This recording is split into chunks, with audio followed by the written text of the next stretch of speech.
matchup guide that I've got going on here. So obviously this is Lucario. He's the furry boy. So in this right here is the matchups that we win. This is the matchups that we slightly win. This is the matchups that I think we go completely even in. This is the matchups that we like sort of lose, but it's definitely possible. And this is like hard loss. Like we're getting bodied if this happens. Oh boy, I don't even know where to start with this. This is crazy.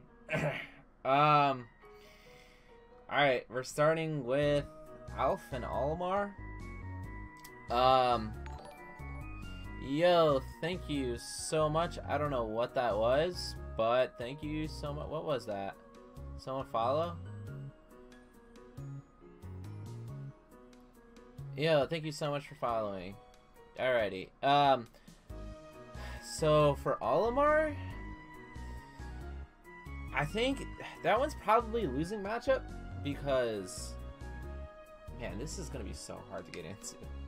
Okay, so I think we lose to Olimar because Olimar can easily two-frame us with the Pikmin and stuff like that. The Pikmin do a ton of damage with us, and then we take a ton of damage while we have Pikmin on us.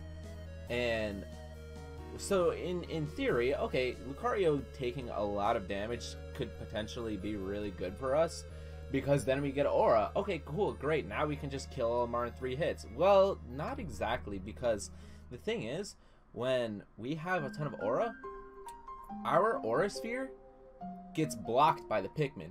So when Olimar has Pikmin on him and we shoot an Aura Sphere, and let's say the Pikmin are in front of him, like he throws Pikmin, we're going to throw an Aura Sphere, and all the Aura Sphere is going to do is kill the Pikmin. It's not going to hit him. Olimar's completely safe from that.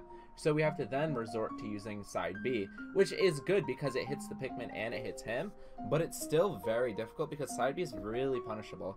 And the thing is, if Olimar gets like a purple Pikmin, like it's super hard to like obviously not get hit by that.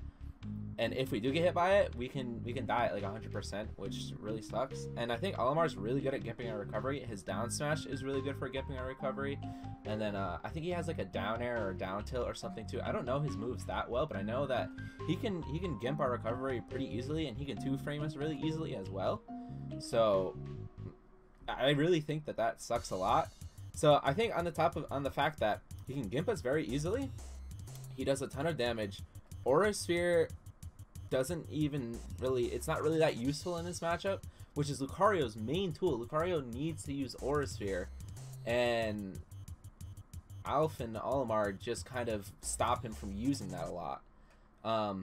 We then have to resort to side B, which is a laggy move, and then a good thing to do with Olimar is when he throws the Pikmins on you and they're stuck on you, you can just jump up in there, and that'll usually get the Pikmin off of you, which is nice because now we're not taking a ton of damage. Or if you time it correctly, well, you don't even really have to, it's not even that hard to time at all, but if you use Counter's super good in this matchup because it kills Pikmin, and it's a counter, and it can kill him too. So counter is 100% our best option in this, but other than that, like, Olimar has all of the tools to kind of stuff us out and like make us completely useless. Like I said, if we can't use Aura Sphere, the matchup's pretty much useless. I don't really have a ton of experience in this matchup, but I just know it's pretty shit. Yeah, that's all I really have to say about it. I mean, like, we can't use Aura Sphere, we have to rely on side B, we have to rely on counter, and like, we just kind of get bodied in the neutral, so it kind of just sucks. So I'm gonna put him here as well, because they're the same character. They are the same character.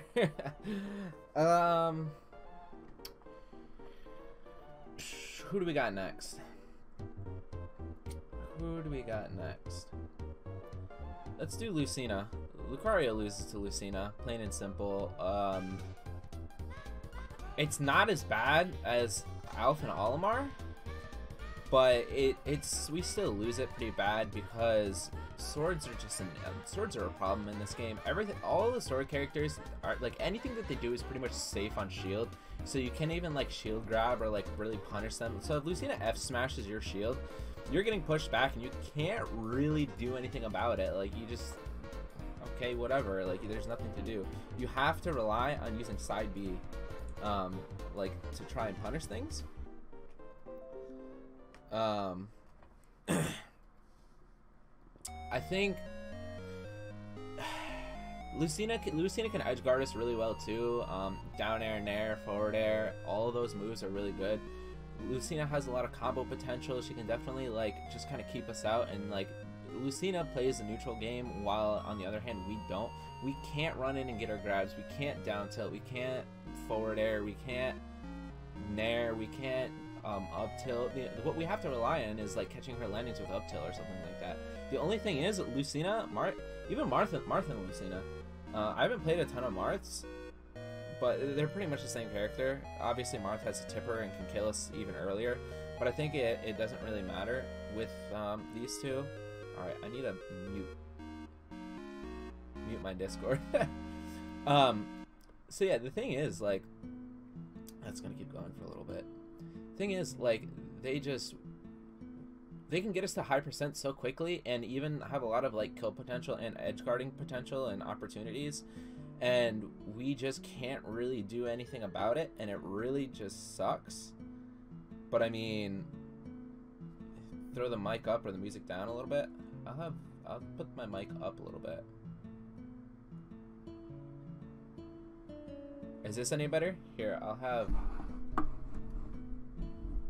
Yeah, music is a little too loud. Alright, how is that? Is that any better? My apologies for that. Like, I knew that this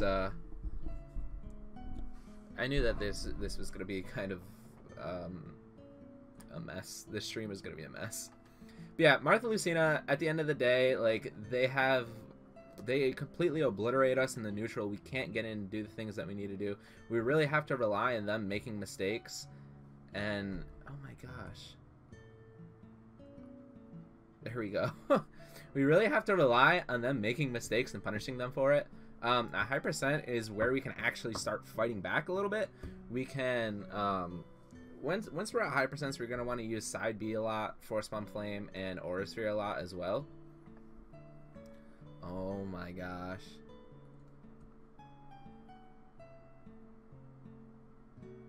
Go away, Discord. What the heck?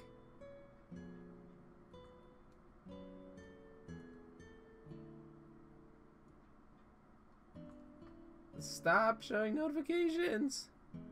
Oh my gosh. How do I stop that? I already closed out of it. Whatever. Yo, thank you so much for following, I assume. Man, oh my gosh, this fucking stream is crazy. Okay, cool, so now it sounds all good. So yeah, at the end of the day, like, high percents, we want to use Aura Sphere a lot in this matchup. Aura Sphere, back air, and side B a lot, but other than that, we can only pretty much fight back until we're at higher percents, because they can just throw out literally they can hit any button that they want, and it's going to beat us. It's a lot faster, and it's just a terrible matchup. I absolutely hate it so much. I'm going to just kind of... The Corrins aren't as bad, but we still lose to them pretty much for the same reason. Like, they can just press any button in the air that they want and we'll just kind of destroy them. But Corrin's a little bit different because Corrin has more laggier moves. Like her neutral B, the claw thing, we can punish her for that, and the side B as well. Side B is a lot easier to punish in this game. And her counter doesn't kill as early. I think Corrin struggles a little bit to kill in this game, but not as much. But it's still not that bad. So I think we slightly lose to Corrin. I mean, and the same thing, you're gonna want to use side B and Aura Sphere a lot once you're at like higher percents and just trying not to get hit. But the thing is, like, don't ever take the sword characters to like stages with platforms like Battlefield, because, well, okay, so they can do a lot on Battlefield and do a lot with platforms, but at the same time, Lucario also benefits a lot from platforms. So you're gonna want to catch their landings, because the sword characters like kind of have trouble landing. So I typically go to Battlefield, but it's also like Lucario struggles at it too. So it's like super, like, it's shitty either way. Like, no matter what you do, I think our best bet is taking them to Battlefield, as awkward and dumb as that sounds, because they benefit so much from it, but we also benefit like slightly from it. It's super hard to explain. I think, I don't know, I feel like we lose to Dark Samus. I need to get rid of Skype as well. Alright, whatever. Where's Samus? Where's normal Samus? Samus, where are you? Oh, there we go. I think, I don't know, do we lose or do we slightly lose against them? Well, I think we lose against them because shielding is a lot different in this game. It's super hard. We haven't gotten to Wolf yet. But he's definitely one of our worst. So the thing is with Samus, like projectile characters are so much better in this game because shielding is so much different. We can't sit there and like perfect shield anymore because it like we have to master learning how to use parry now, which is such a complicated and an annoying thing to master right now that we just can't, like, it right now with the current meta. It's just so hard to perfectly consistently parry every single like shot that they throw out, and it's super annoying and super hard. Like, trying to approach these characters, okay, well actually I want to do slightly lose, because approaching these characters really sucks because they're gonna press the B button, they're gonna throw the side B missiles, they're gonna charge shot, and they're gonna forward air every single time. Back air kills, charge shot kills. Charge shot is pretty much the equivalent to Aura Sphere, so it's like you're fighting against another Lucario. They're gonna charge, but they don't have kill confirms off of it, which is different. So they're gonna sit there and they're gonna charge their charge shot, and that's very deadly. So, and the thing is, when they shoot out charge shot and we shoot out Aura Sphere, they just go right through each other. Like, they're both completely transparent. I'm pretty sure, don't quote me on that, but I'm pretty sure they just go right through each other. So yeah, and I'm pretty sure Aura Sphere clanks with the side Bs, so they can just throw out the little missiles and Aura Sphere will just sit there and hit it, and nothing will happen. Like, Samus won't get hit by the Aura Sphere. You really have to punish her grabs and punish her landings too, which is really annoying because Samus can actually land pretty well with the down B thing. You can counter the little like down B bombs, but I don't know. It's just, this matchup is super annoying. It's super difficult. I always struggle with it. I always struggle with this matchup. No matter who it is, I always struggle with it. It's so annoying and so like you have to try not to use side B as well, but you have to use side B to throw them off guard. It's really annoying, but I definitely think that we lose it. Wolf, yeah, hardcore lose against Wolf. Hardcore lose against Wolf. Wolf is probably like our hardest matchup, without a doubt. How do I... Oh, whoops. Yeah, Wolf 100% is our hardest matchup, in my opinion at least, because... So think of it. They have a projectile, so they can hit us from far away. Okay, cool. So let's do a little bit of counterplay. Let's use our projectile to beat their projectile. Okay, they're going to counterplay us again. They're going to use Reflector to beat out our projectile, our side B. So our side B and our neutral B, they're going to use counter to counter both of those moves. So again, this is another matchup that's similar to like Olimar, where we can't use Aura Sphere at all, pretty much, because they're gonna shine it and they're gonna throw it right back at us. So it's very difficult. Wolf also like combos the crap out of us. He can literally take us like 0 to 60. And Wolf has insanely good kill potential. So Wolf's forward tilt, Wolf's side B, Wolf up smash, down smash, forward smash, they all kill us. And it's really easy to, I think it's down tilt, forward tilt, and down air are all super easy to land on Lucario when we're trying to recover, because Wolf can just friggin' throw it out and it'll hit. It's crazy. Like, we have such a terrible time.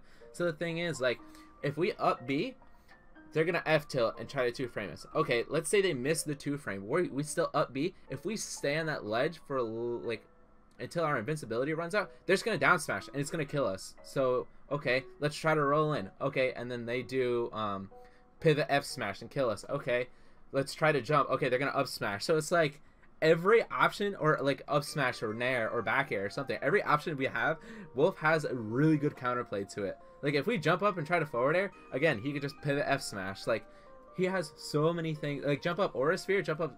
The only thing maybe that will throw Wolves off a little bit is if you jump up and use side B and it would hit them and push them away. I think that's like our only option, but it's super annoying because like Wolf has so many things that breaks our options, and we can't, again, another matchup, we cannot really use Aura Sphere, or we have to be very careful using Aura Sphere, because if we throw it out at the wrong time, they're just going to shine it and throw it back at us and it's going to kill us. On top of that, with like Wolf's kill potential and like Wolf's really good neutral, a very difficult matchup. So pretty much everything I just said about Wolf, take that and apply that to Fox as well. Fox is a little bit more doable, but it's still pretty much the same thing. Fox has so many different frame traps and like down air to up smash, nair to up smash. Like he has so many different kill options and kill potentials. It's pretty much like the same thing. I think the only thing is that Fox is gonna struggle on the ledge, like trying to kill us on the ledge a little bit more than Wolf does. I think Wolf has it a little bit better than Fox does, but again, it's pretty much the same thing. Like I would even say, like, if we're gonna actually order this, I would say we're gonna do something like this for now, but we're gonna come back. We're gonna come back to it. We'll come back to this, but yeah, these are a lot of matchups that we lose so far. Let's see what else we have here. Bowser, yep, we lose to that. Well, we slightly lose to Bowser. Well, no, we lose to Bowser. I don't know, slightly lose or lose, because what we're gonna realize, and I think what I'm gonna get into next is the heavy characters. Lucario pretty much loses to like all the heavy characters. Heavy characters are they can just kill us with like 3 hits if we're not paying attention, and we need to do a lot of damage to them. And the thing is, we need aura, right? So we need to be living at like 100%. Excuse me. When we're living at 100%, Bowser and all the other heavies like DK and stuff like that, that's when they can kill us. They can just throw out one move and kill us, like back air, forward tilt, like anything. It'll just kill us. I think Bowser's really good at edge guarding us too. He's got the down tilt, down smash, and forward tilt. All are really good options. And even Flame Breath, Flame Breath won't kill us, but it's definitely annoying to deal with. And like if Lucario's not paying attention, it could definitely gimp us. But like all of those moves are very good with gimping us and killing us early, on top of them already having like insane like kill potential and kill power. So I'm gonna put Bowser up here because it's definitely really difficult. Like it's a hard one.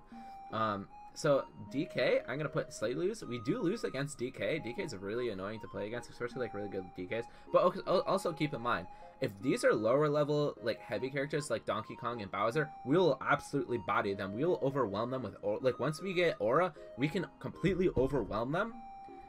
And as long as we don't get killed by them, we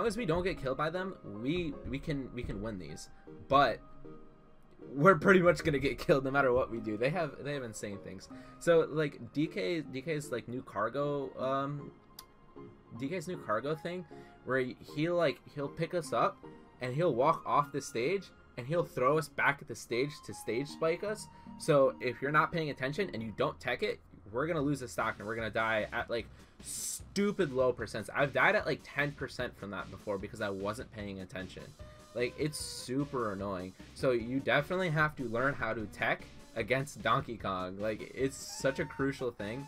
A lot of the times they'll also do the cargo throw. They'll take us and they'll walk off the ledge and they'll throw us, and then they'll try to like forward air, like catch or jump with forward air or something. You just have to be very patient. Like again, Lucario can pretty much recover from the blast zone, so you just have to be very patient and wait it out. Like don't rush back to the stage. Like Donkey Kong is definitely, he can definitely overwhelm us too. but it's definitely like an annoying matchup at times.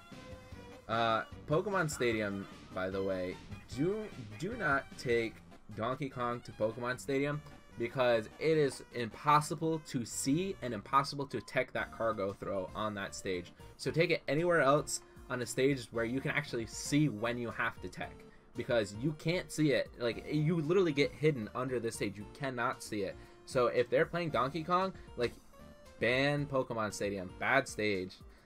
Also, with these heavy characters, don't go... Okay, so Donkey Kong, don't go to Pokemon, right? Pokemon Stadium 2. Or Pokemon Stadium 1, same thing. But also, don't let these characters go to Smashville, because Smashville is very small, and they're going to kill us at very early percent. You want to stay with bigger stages like Kalos, for example. Kalos is huge, so bring them there as well. So, what's another heavy character? DDD? I think we slightly beat DDD. DDD has a new like inhale ability where if you shoot out Aura Spheres, he can just suck it up and shoot it back at us, which I didn't realize at first. But the counterplay to that is just use Force Bomb Flame, like use the side B. So he's gonna throw a lot of Gordos at you too. But the thing is, we can just hit Gordos back. We can nair, we can forward air, we could even down air, up air, like back air. We could do pretty much anything. Like Aura Sphere side B, we can just do anything to hit it back at them. He can kill us early, but the chances and probability of that happening is kind of low if you're not paying attention. Like, Lucario can literally, like, DDD wants to stay in the air a lot and jump around a lot, but so does Lucario. Lucario's just gonna jump up nair, forward air, up air, back air, whatever he can, just to get him out of the air. So, and the thing is, DDD's frame data, like, kind of sucks too. So, like, our buttons are a lot better than his buttons. So take him to Yoshi's Island. Got it. Yeah, you're right. Who else do we got here? Alright, Rob. We lose. But do we slightly lose? Or is it losing bad? I don't know. Yeah, I think we lose that pretty bad, because Rob's new side B is very good, but it's also very laggy. His side B also is a reflector, but funny enough, a lot of Robs don't know that they're reflect. Like, they don't throw out their side B trying to use it like a reflector. So Aura Sphere is a little bit safer here. But the thing is, Gyro eats Aura Sphere, so you'll shoot out Aura Sphere, and if they shoot out Gyro, like, nothing's gonna happen. They're just gonna clank, and nothing's gonna happen. And then they can just laser right afterwards. Rob is another character kind of similar to DK, where he wants to stay in the air. But the difference between Rob and DK is Rob's aerial movements and aerial attacks are way better than ours. And like, it's weird because although they have a little bit of a startup, like they're still kind of fast, and they kind of just body all of our options. So if we try to like jump up in nair or forward air, like his nair and his forward air and like his nair and his forward air are gonna beat it. So at that point you're gonna want to back air a lot, and his back air kills us really early percent too. And he doesn't really like to go off stage against us that much. But the thing is, he likes to go for a lot of ledge traps. So if Rob sits there and throws out a gyro right on the ledge, and you're trying to like recover up and like land on the ledge, you could get up attack the gyro, and we have invincibility, or like characters have invincibility when they get up attack. So when they get up attack the gyro, like a lot of it, because if you do a normal get up, you're gonna land in one of his kill confirms. He's gonna up smash you or whatever he's gonna do. If you roll in, he's gonna up smash you. If you jump, he's just gonna like up smash you. So it's like, if you get up attack, I think it'll just hit the gyro back at him and like push him away, which is actually, it's weird because get up attack really isn't that good, but in a situation like that it is. But like I said, Lucario likes to be in the air, and so does Rob. But the thing is, Rob beats Lucario in the air with like projectiles and like his nairs and things like that. Yeah, Rob is definitely super annoying matchup. Also, don't let Rob go to like Final Destination or Kalos, because Rob's just gonna sit there and like play around with the gyros and stuff like that. He's also somewhat heavy, so like trying to kill him is kind of annoying. On top of the fact that he's always running away, it's definitely really annoying to fight him. And I personally think that we suck. On top of his like new berry mechanic with his like down throw, I think it is. So when he does down throw, it buries us. He could just up tilt, kill us, up smash, up air. Like he has so many different like kill options out of that. On top of the fact that if you do go to a stage like Battlefield, for example, I think it's his up throw where he'll pick you up and he'll land on the top stage and or the top part of the platform, and you'll just go flying. So like, it's weird because it's like you don't want to go to Smash. Well, Smashville actually might not be a bad option. Smashville might not be a bad option, but it's like you don't want to go to Battlefield, you don't want to go to Kalos, you don't want to go to FD, which are stages that are all pretty good for Lucario. Town and City is probably like a pretty good stage to go to. Pokemon Stadium is probably a pretty good stage to go to. I don't know, it's really difficult, but like Rob is super annoying. How to beat Samus? I kind of went over it a little bit earlier. You have to wait for her to grab and like have to wait for her to land, and like it's just a super annoying. Yeah, I'm putting Samus back up here because that matchup sucks a lot. That matchup's terrible. I feel like all of these aren't super bad. Yeah, all of these are pretty bad. All of these matchups are pretty bad right here. I think we beat Sheik now. Sheik got gutted so bad. I think we even beat Sheik in Smash 4 too. The thing is, Sheik's gonna want to like combo the crap out of you, but Sheik is very light, and Sheik still can't really kill. The only thing you really have to watch out for is bouncing fish and up smash, and like maybe up air. But other than that, we pretty much dominate that match. They're gonna throw out needles a lot, but we could just Aura Sphere right through the needles and hit them, so it's not a big deal. Back air is really good in this matchup. Like Sheik really can't do a lot. Like Sheik's neutral is a lot better than our neutral, but the thing is, like, we still body Sheik. Like Sheik's another character where he's gonna want to be jumping and using forward air and back air a lot, which we can just jump up and shoot Aura Spheres, and we can jump up in side B and just like knock them out of the air and be like, stop moving around. There's really like not much to say about it. Like we pretty much win that. How about Mr. Game & Watch? Alright, let's go Game & Watch. Game & Watch. I haven't played a lot of Game & Watch. I don't know. I haven't played a lot of Game & Watch. I really don't know about this. I don't know. Maybe slightly winning? The only thing is, like, bucket. Like, they can bucket our Aura Sphere, but, like, one fully charged Aura Sphere can get a full bucket, and a bucket can obviously kill us, like, even if you shield it. But the thing is, if they're predictable with bucket, you can counter it and kill them. Bacon's not really that annoying. Yeah, I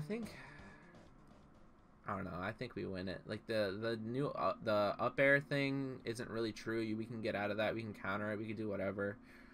I don't know. Game & Watch is weird. I really don't have a lot of experience. I don't know. I can't say that much. I haven't played a lot. I've played like 1 or 2 Game & Watches in Ultimate so far. So like I really don't know.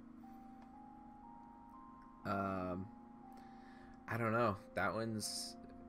I'm going to put it slightly winning because I don't know. And I think we do win it. Like, it's Smash 4. I never really struggled that much against Game & Watch. And I think Game & Watch is maybe just a little bit worse in this game. So, I don't know. I think we slightly beat Luigi. The thing is, with Luigi, he needs to get in and get his down throw combos. Down throw to, like, nair or whatever, forward air, whatever he wants to do, down air.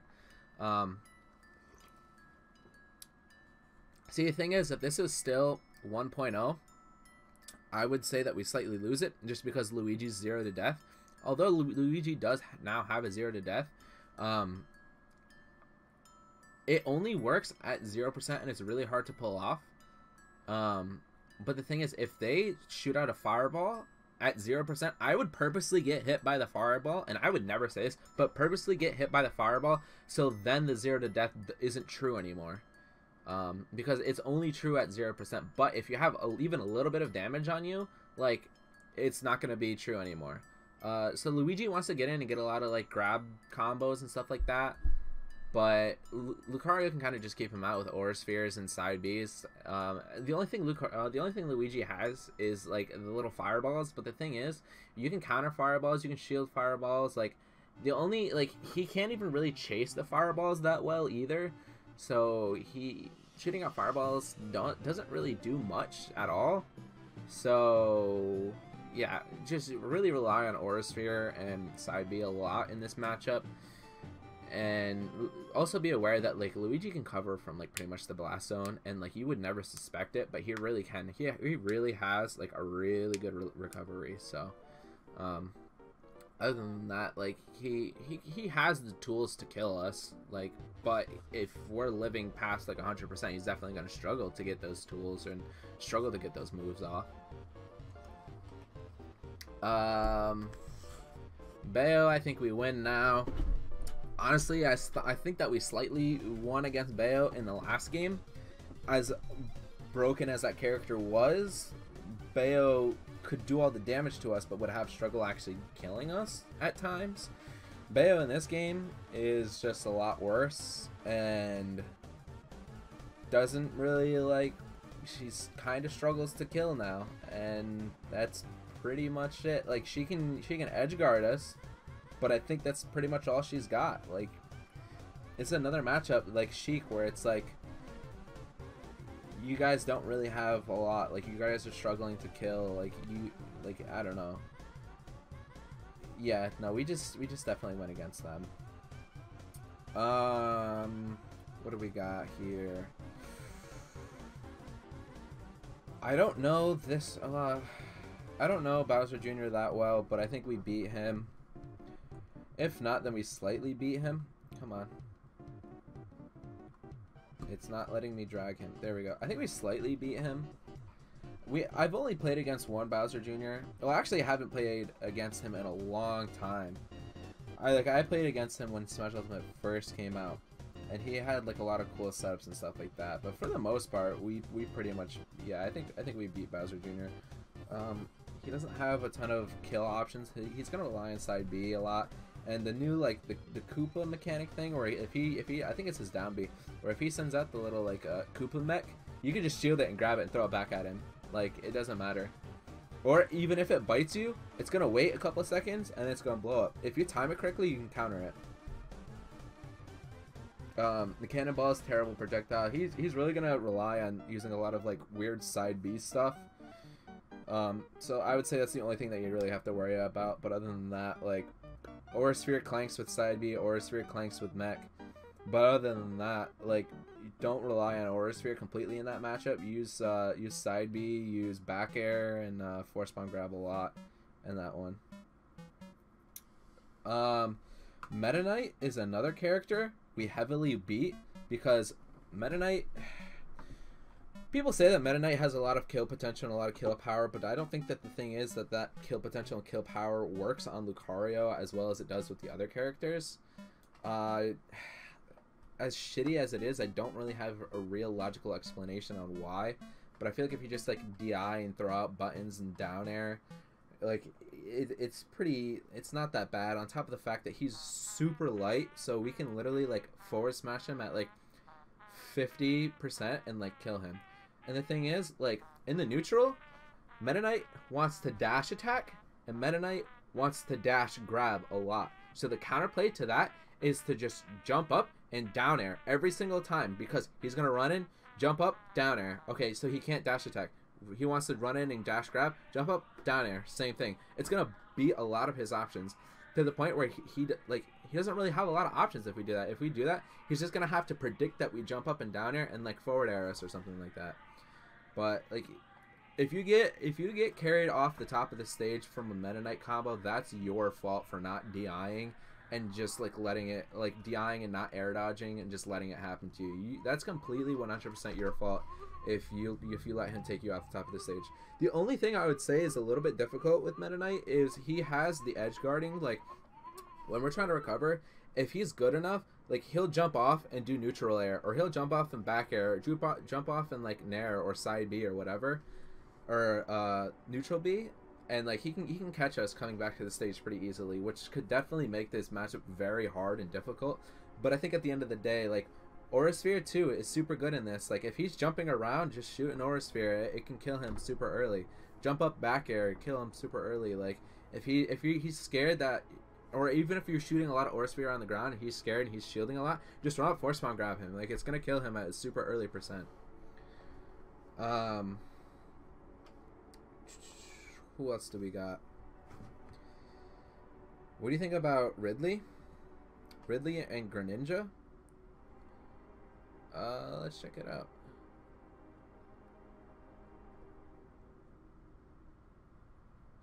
Yeah, you can counter the Koopa if it bites you.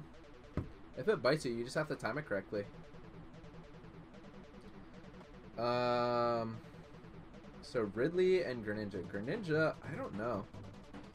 I didn't mean to put Greninja there.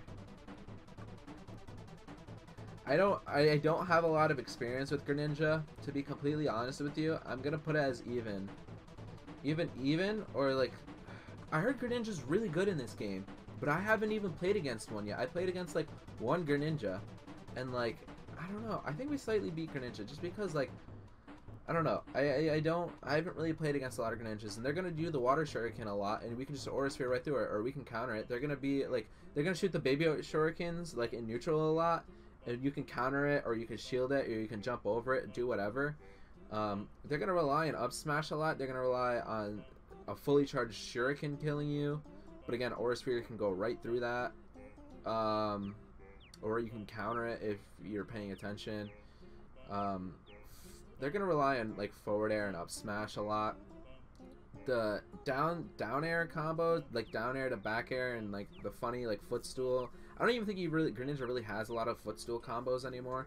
But all those like weird little Greninja combos that he has, a lot of them aren't necessarily true on Lucario, and you can like counter or throw out a move or a button to like beat him. On top of the fact that he's not really that heavy, and I feel like his kill potential isn't as good as everyone thinks it is. Like I think like Greninja can struggle to kill at times, and that could definitely like make the matchup slightly in our favor. And we don't really have a lot of trouble killing Greninja. So I don't know, I think we slightly win it, but again, I don't have, that's another one of the matchups that I don't really have a lot of experience in. Yeah, Greninja's juggle potential can be crazy at times, but I think, again, that's just kind of people not really paying attention. Like, you really just kind of have to like wait and see what he does, and like DI correctly and air dodge correctly, or throw out like an anti-aerial like correctly. So that's another thing. That's pretty much like the same thing as Meta Knight. Like, if you're getting carried to the top of the stage or something like that, most of the time it's your fault. But I would say like it's more of your fault with Meta Knight than it is with Greninja. Some of the Greninja like juggling stuff is true and can definitely kill. You wanted to see Ridley though. I think we slightly win against Ridley, because Ridley is very similar to King Dedede in the sense of they're both gonna want to be in the air, and they're both gonna like, they're both heavy characters, but so they're heavy characters, or they're big characters, but they're kind of light.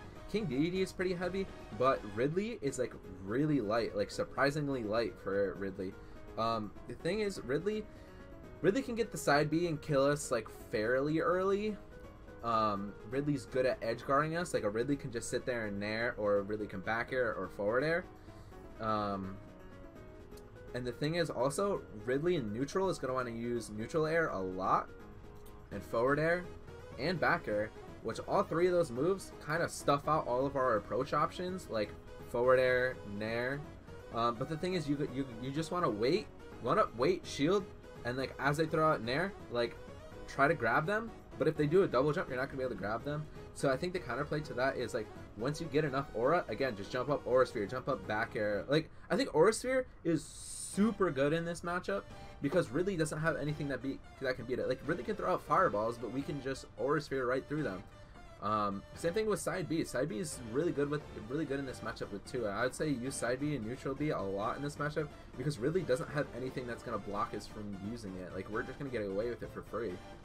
But the thing is, Ridley can also kill us early. Like I said, side B, up smash, forward smash, down smash, all those moves can kill us very early. On top of the fact that like nair can gimp us, forward air, like his aerials off stage, even the fire breath off stage can gimp us too if you're not paying attention.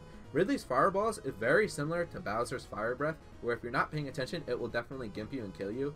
But if you just pay attention, you can make it back with Lucario. Like I said, you can pretty much cover from the freaking blast zone with Lucario, so it doesn't like, that move will never kill you. Like, actually kill, like, send you off the stage flying, kill you.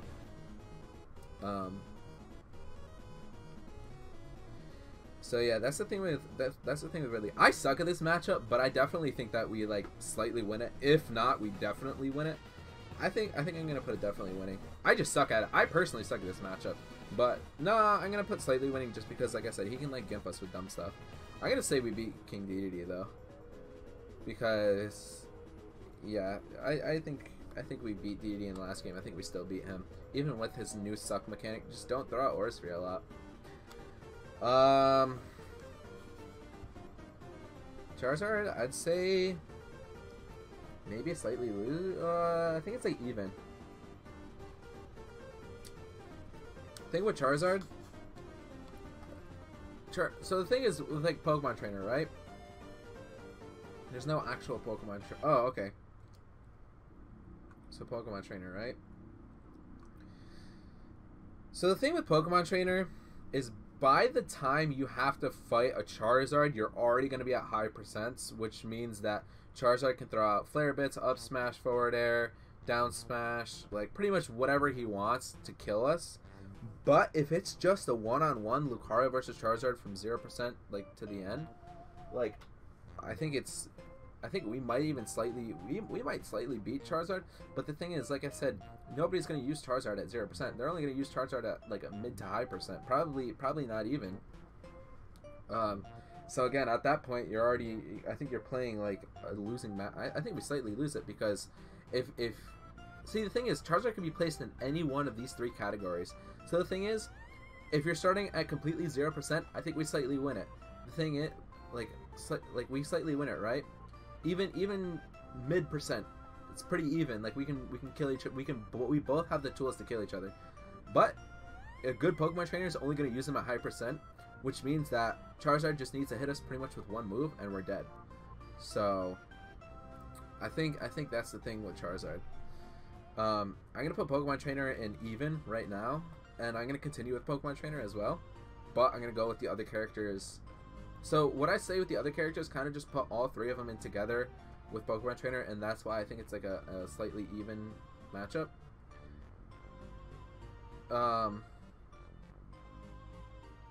Squirtle, I think we might even, yeah, I think we might even slightly lose.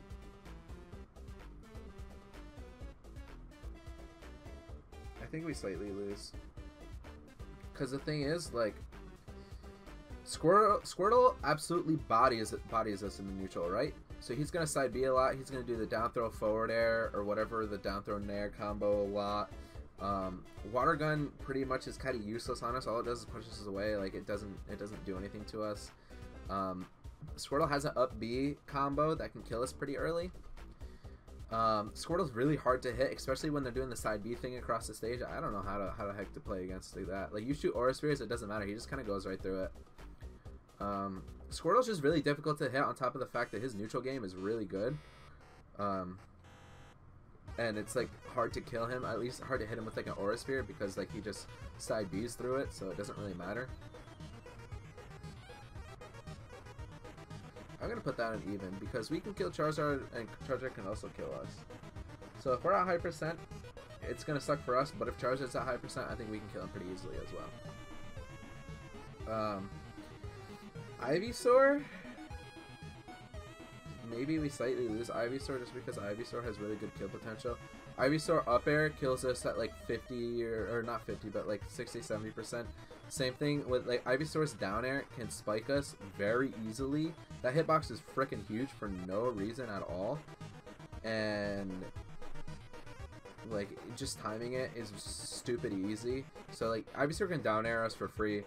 Ivysaur can kill us with up air pretty easily, and he can also kill us with up B pretty easily. But the thing is, you have to learn how to DI through those like up throw or down throw or forward throw combos to get out of the up airs and the up Bs.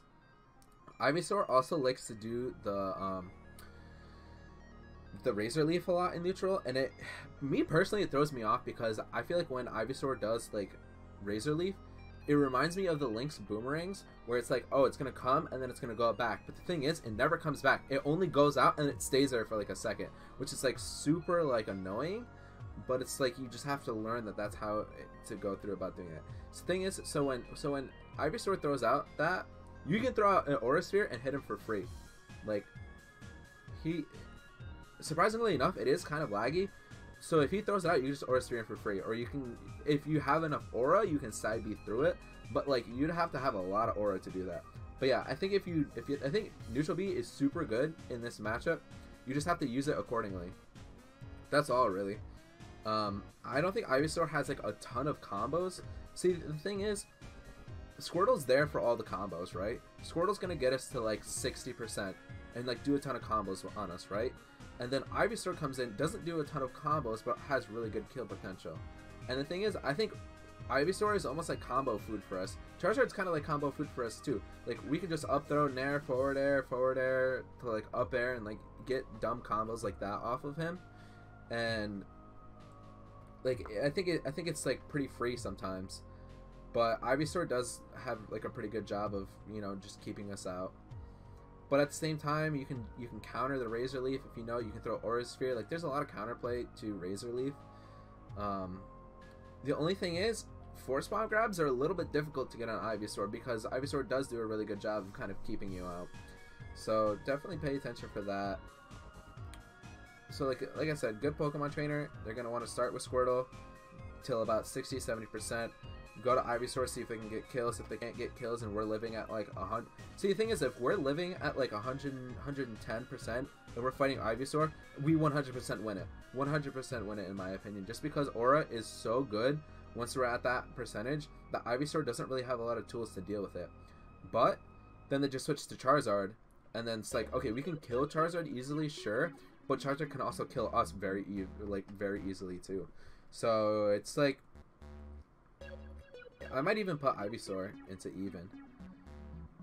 I know I'm gonna get a lot of shit for that too. I'm definitely gonna get a lot of shit for that. Well, no, yeah, no, because now that I'm thinking about it, down air can kill us super early, up B can kill us super early, up air can kill us super early.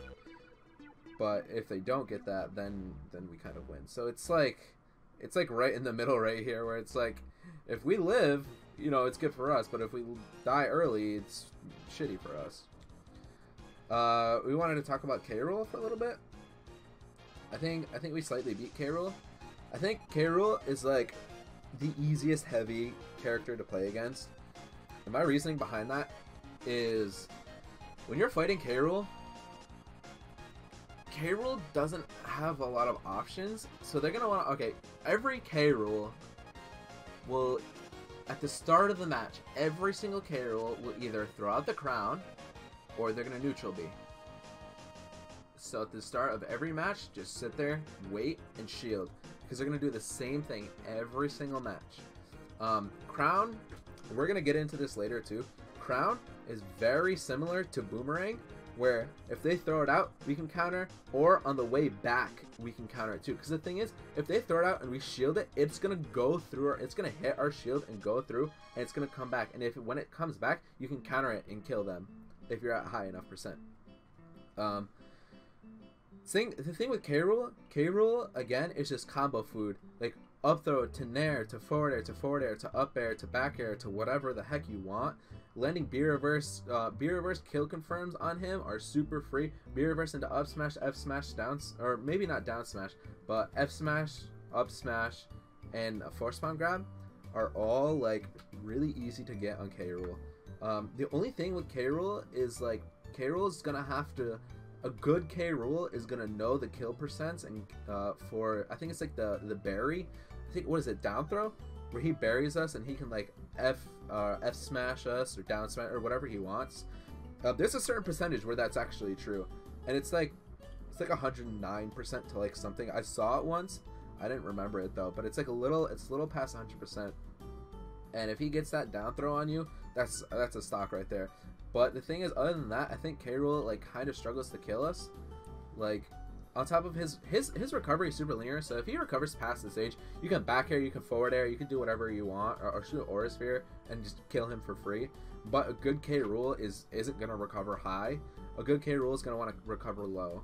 A lot of K-Rool's attacks are very like slow and laggy, And like if you just B reverse and kind of, you can just B reverse and land on the K Rool pretty much for free.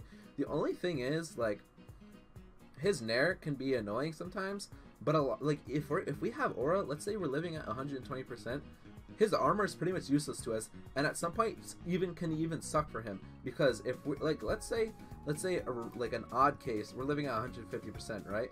And we back air him while he nairs, I'm pretty sure it'll just break his shield. If not, then like a nair to back air or something will break his shield, and that's a free stock for us, like completely free. Yeah. Kamakozy, you said it so perfectly. K Rool players have about 3 brain cells and they're super predictable. That's so true. Like they just do the same things over and over again. And if a K Rool is just sitting there like with the vacuum, you could just shoot an Aura Sphere at him for free. He's gonna get hit by it. I don't know. I think K Rool is just super. Actually, I think we beat K. Like, yeah, no, we beat K Rool. It's that matchup's super exploitable, and like the only thing is you have to like. Don't throw out Aura Spheres like crazy in neutral, because he can counter it and it can hit us and kill us. But other than that, like, he can forward air us for free off stage. I don't want to say for free, but if he times it, if a good K Rool times it correctly, he can forward air us off stage. But other than that, like, see, the thing is with K Rool, he's gonna want to forward air to kill us. He's gonna want to like grab us at the ledge and throw like back throw us to kill us. Random smash attacks to kill us, like down smash. Like if we're on the ledge. So, okay, another thing, too. You're fighting against K Rool. Let's say you recover back to the ledge, right? And K Rool is standing about roll distance. Obviously, don't roll in. And the thing is, if you do a normal get up, down smash can still hit you. It's that big. Your best option is to jump up and forward air while he's doing the down smash. But you have to, like, predict it. Or not predict it, but, like, you just have to time it correctly. So it's like not terrible at all, honestly. Like I definitely think we beat K Rool, and I know other people that would pretty much say the same. I saw the K Rool Discord too, and they said that we beat them. So I think we beat K Rool. Like I said, the only thing is you just have to watch out for their counter, watch out for forward air, and watch out for like the down throw like kill combos. That's all you have to do. If you can play around those. And then if you can like counter like crown and stuff like that, and like grab them and like catch them off guard, once we grab them, like it's like an easy 30 to 40% combo with us. Unless we have Aura, then it's even more than that. Captain Falcon, I haven't played a ton of, but I think we beat Captain Falcon because Captain Falcon likes to run around a lot. And you can, like, Captain Falcon's similar to Meta Knight, where he's going to want to dash, like, run and dash attack, run dash grab, or, like, run down tilt, or, like, run jab, jump up and down air every single time. They're going to run in a lot, just jump up and down air. So then it's going to force them to start, like, jumping up and approaching with, like, neutral air or up air, or even down air. But then you just have to like learn and like sit and shield and like wait for it. It's a little bit of counterplay, but it's not tough. You can forward air them. Like I think we can hit Captain Falcon in the air pretty easily. The only 2 things that I'd say Captain Falcon has on us is Captain Falcon can juggle us really well. But the thing is, from his juggles, he's not really gonna kill unless he gets a knee.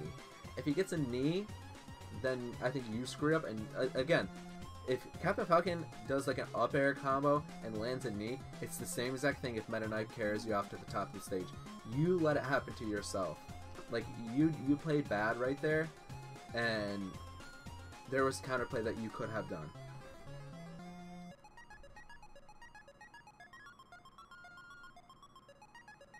Like, there's stuff that you can do to that. Yeah, K Rool's belly armor is a blessing and a curse. But yeah, and the thing is, like, Captain Falcon can down air us for free too, if he times it correctly.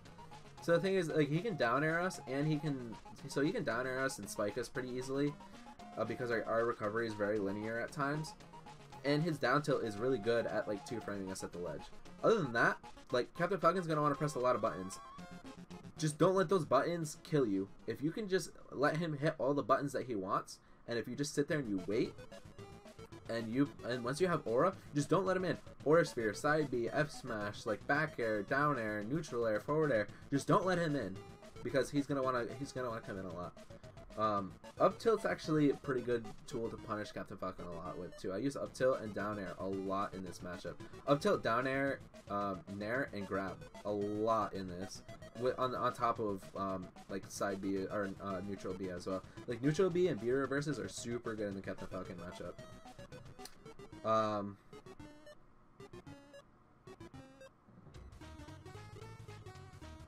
Oddly enough, I'm gonna get shit for this, but Lucario, in my opinion, beats Peach and Daisy. And the thing is, Peach and Daisy right now are considered like one of the best characters in the game, and I think Lucario beats them. And my reasoning behind that is, first off, Peach and Daisy are very light. Second off, Peach and Daisy don't have like 100% kill confirms on us. They have 50-50s on us that can work if we choose the wrong option, and can definitely be deadly. And Peach does have really good combos at 0%. At 0%, we lose this very badly. However, like I said, Peach somewhat struggles to kill. Like, not a lot of her stuff is 100% true. Like I said, it's 50-50s. So if the Peach kind of screws up on whatever she's doing, once we have Aura, the matchup sucks so much for Peach and Daisy, because back air, we can get back airs for free. We can neutral B is such a good tool for this, because neutral B, if they're on the ground, they can shield it, sure, but they can only shield so many of them until we're going to break their shield. If they jump, okay, jump up and shoot it. They can't do anything. And if Peach is sitting there floating around, just sitting there doing a little like float thing, just jump up, shoot Aura Sphere. Like, it's going to hit them for free. Or worst case scenario is you're going to jump, you're going to shoot it, and then they're going to fall back to the ground and they're going to shield. Okay, run up, force bomb grab them. Like, they have to react to it. Like, I don't know. I think we beat them. And like, their recovery can be linear too. I would say the only thing is, on the ledge, they have really good ledge trapping tools, but at the same time, so do we. Like, Peach can just sit there and, like, if you're trying to recover back up, Peach can sit there and float and just do down air. But the thing is, down air is not going to kill us. They have to do down air into forward air, or they have to do like down air into something else. Or if they're sitting there, they float, they can nair, and then they're gonna have to get forward air. So the thing is, with this matchup, forward air, okay, I'm gonna put it as like slightly winning, just because like she has the 50-50 to kill us, but also forward air is super strong and can kill us very early. So yeah, I would say that's pretty much like all I have to say about that. Is use Aura Sphere a lot in this. Don't be reverse. This is one of the matchups where I'm going to say not to be reverse, because if you just like, well, don't be reverse that often, because if you be reverse and like, let's say you be reverse into them, they can forward air you, they can up tilt you, they can get whatever they want for free. But if you just like, if you guys are just standing on like two sides of the stage, Lucario just kind of spams Aura Sphere, she's going to have to rely on turn-ups and shielding. So then you have to counterplay that, and you have to run up and force pound grab, back air, like do whatever. But like I said, 50-50s aren't always true, obviously, on top of the fact that like she's very light, so we can kill her very early. But also at 0%, her neutral game is super good and can body us.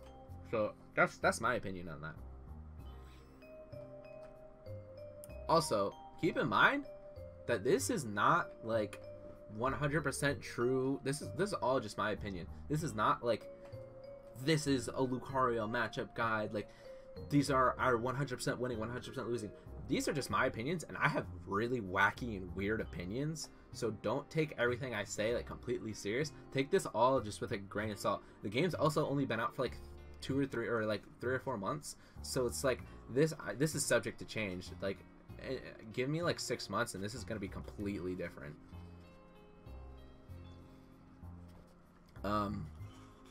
Lucario beats Jigglypuff. There's really not much to say.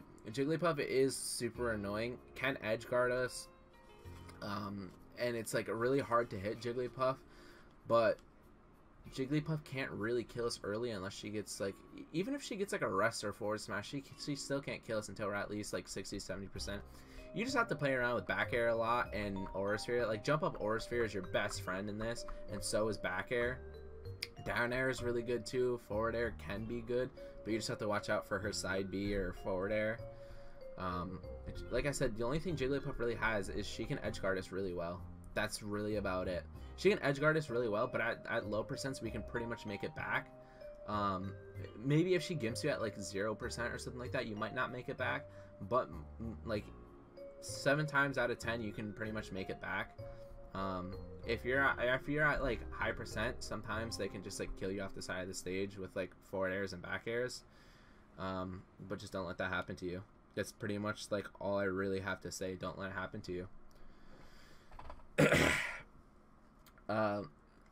Kirby, literally don't have to say much about it because same exact thing with Jigglypuff. Also with Kirby, if Kirby does up B, and we're gonna get into this in a minute. Same thing. Okay, so Kirby, Chrom, and Ike all have very similar up Bs to the point where when they up B, they go past the ledge a little bit. They'll never 100% snap the ledge. I think Ike can snap the ledge, but Kirby and Chrom will go above the ledge a little bit. If you time it correctly, you can shoot an Aura Sphere and hit them for free. Like every single time. Every single time. Cloud, same thing. When Cloud up Bs, I don't think he can really snap the ledge. So like just shoot an Aura Sphere and it'll hit them for free. So the thing is, like, thing with Kirby, when Kirby's in the air, Kirby loves to be in the air, but the thing is, Kirby's very slow in the air, so we can capitalize on that with like nairs, forward airs, even up tilts can hit sometimes, up airs, back airs, and neutral B is all gonna be your best friend in this matchup. Like jump up and shoot, and like jump up, back air, jump up, forward air, jump air, nair, like just jump up, and that's going to be an aerial battle. And the thing is, Lucario's airspeed and air momentum so much better than Kirby's that we just kind of win it. Kirby can down air and gimp us very early, but again, that's just you playing bad. That's your fault. Like you just kind of suck at that. Yeah, let's make an exception for J-Jazz Kirby. He needs to be in there. Okay, J-Jazz plays an amazing Kirby. Sometimes J-Jazz really makes me want to do this. J-Jazz Kirby is really good. But for the most part, the exception of J-Jazz, we body Kirby. I think Jigglypuff is like one of the harder one of the matchups that we lose. Like, I would almost even put it in slightly winning, but I'm gonna put it there for now. I'm not gonna, when I get completely done with this, I'll then go ahead and order it and make all of these orders, but right now it's just kind of random. Chrom, I think it's dead even. Thing is, like I said with Jigglypuff, or not Jigglypuff, Kirby, when Chrom up Bs, you can shoot Aura Sphere and kill him for free, right? So off stage, we dominate Chrom and completely destroy him.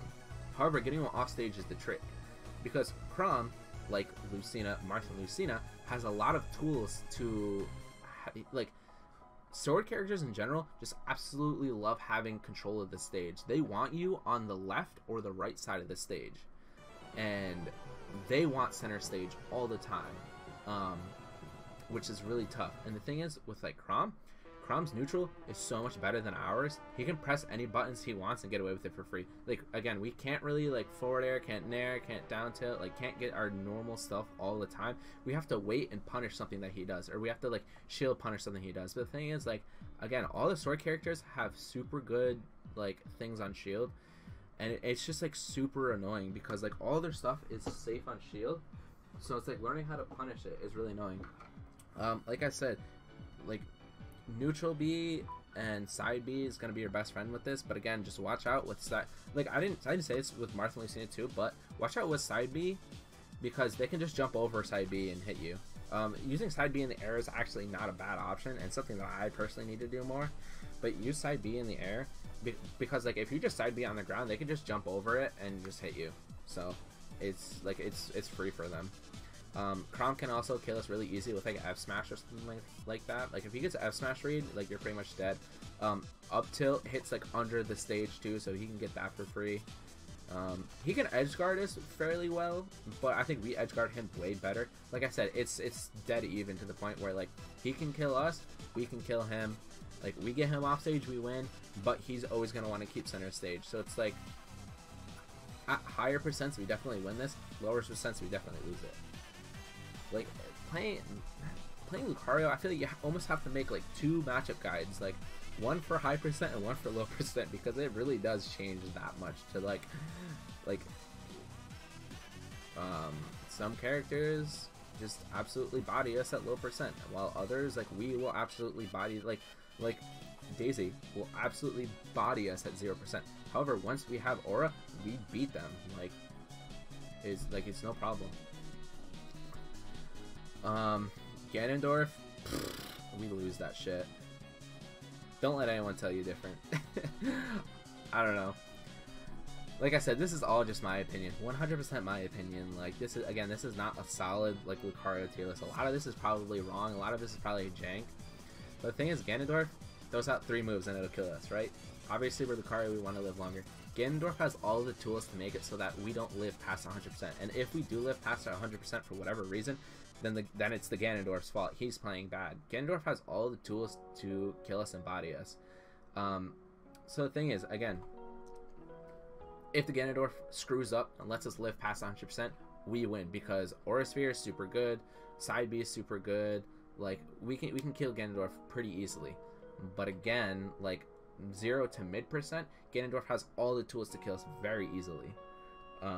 This is a matchup I've always struggled with. Ganondorf can down air us for free. He can even do the, I think it's, he can, like, for edge guarding, he can down air us, he can neutral air us, he can up air us. Like, he can get all that shit for free. Ganondorf's, you have to play it very patiently, to the point where, like, if they down B or if they side B, you have to like, you always never really want to be in Ganondorf's face. Maybe at, like, 0% to, like, 30% you want to be in his face and, like, press a lot of buttons and, like, neutral air, down tilt, because we'll beat him then. But once you're past that, like, once you're past, like, 30-40%, just get away from him and wait for him to, like, side B or down B or whatever. I keep getting phone calls, right? So, like, you really just want to wait for him to throw out moves. And when he throws out moves, like, just wait and punish him. We can punish him with, like, Aura Sphere, back air, down tilt, like, nair, grab, pretty much anything we have. Like they're all pretty good, like, tools to, like, punish him. So yeah, like I said, 0 to, like, 20-30%, we beat Ganondorf. But then, like, 20-30% to, like, 80-90%, he beats us, and then from 100% on, we beat him. So it's super weird, but I still think that we lose to him because he has all the tools to kill us early. And like I said, if he doesn't kill us early, then the Ganondorf's just playing bad. Ness, absolutely fucking terrible matchup. Like, absolutely terrible. I'm actually gonna, now I'm thinking of it, I'm gonna put Rob in Slightly Lewis, because these characters are way more annoying than Rob is. So the thing with Ness, so alright, I'm gonna put Ness there. I'm gonna put Lucas, or whoops, where is he? I'm gonna put Lucas here, right? And I'm gonna explain that in just a second.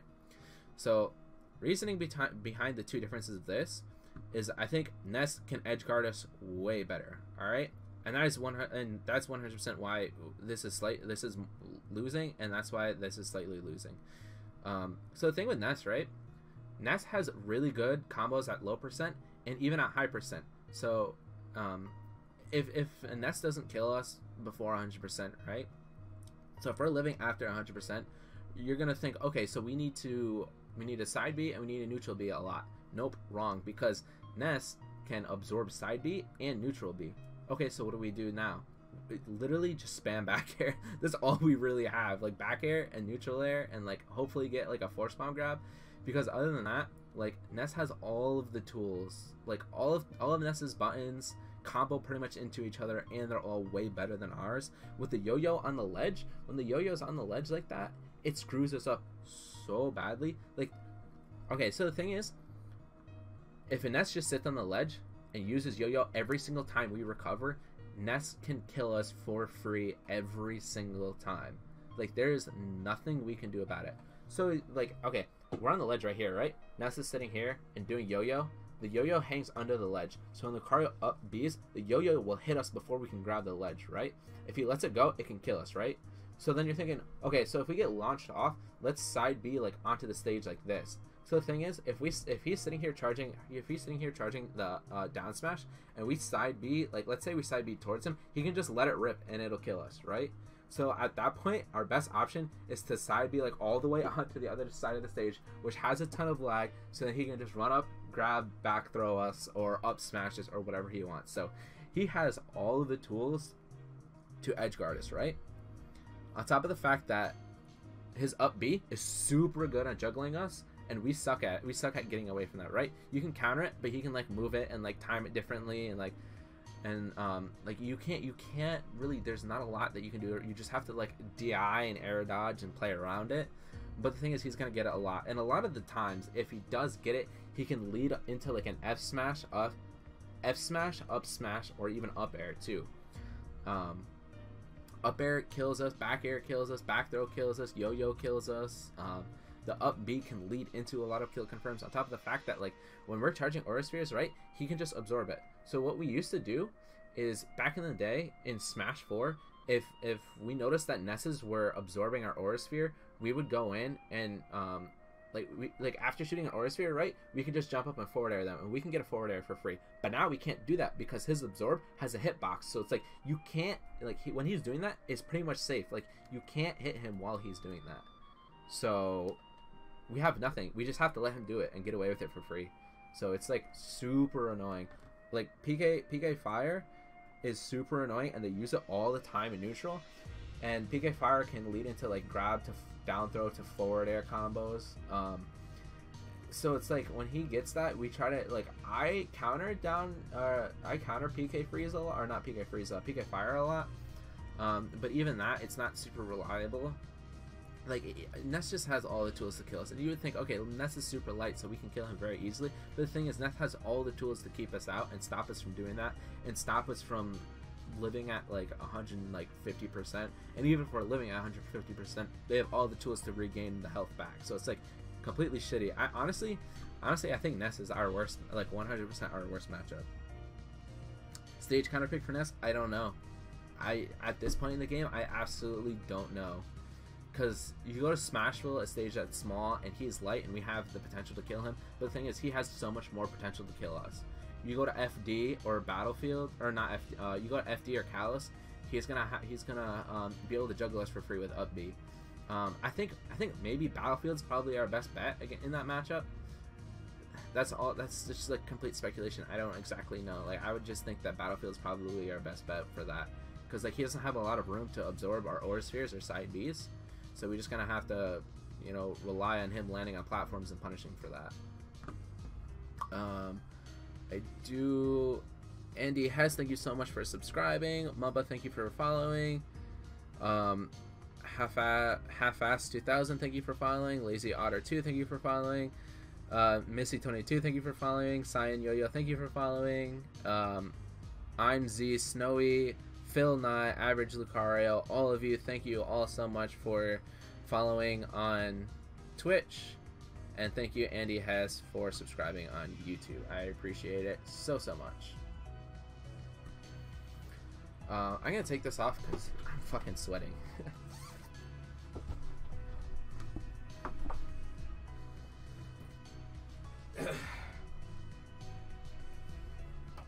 Alright, so I think we slightly lose to Inklings. Reasoning being is, oh, hold on, I put these back. I gotta explain. I gotta explain Lucas. I forgot to explain Lucas. So difference between Ness and Lucas, right? Already went over. Ness has all the tools to edge guard us and kill us, while Ness somewhat does too, but not as good. And my main explanation for this, right? Lucas is gonna want to do PK Freeze a lot, right? So PK Freeze can kill us at like, literally can gimp us at like 20-30% and taking an early stock from us. But the thing is, Lucas's grab is super easy to punish, very exploitable. Lucas doesn't have as many combos as Ness does. Lucas's up B is very similar to Ness's, where it can gimp us, but I think Ness has way more follow-ups than Lucas does. So Lucas at the ledge is going to want to like down tilt, up B, or neutral B, and try to gimp us when we try to recover, right? And that's what we have for like that's all Lucas has. Everything else is pretty much similar, but the thing is, I think like Lucas is straight up boneless Ness. Honestly, if you play these two characters, just play Ness. Ness is way better than Lucas, in my opinion. Well, I don't want to say way better, but he's a lot. Like, Ness has everything Lucas has, but even better. So just kind of take that into consideration, where, like, he has a hitbox on his recovery thing too, but like everything Ness has is just better than Lucas. And that's why Lucas slightly loses, because Lucas doesn't have as many like confirmed edge guarding tools as Ness does, and it's just a lot more, you know, free.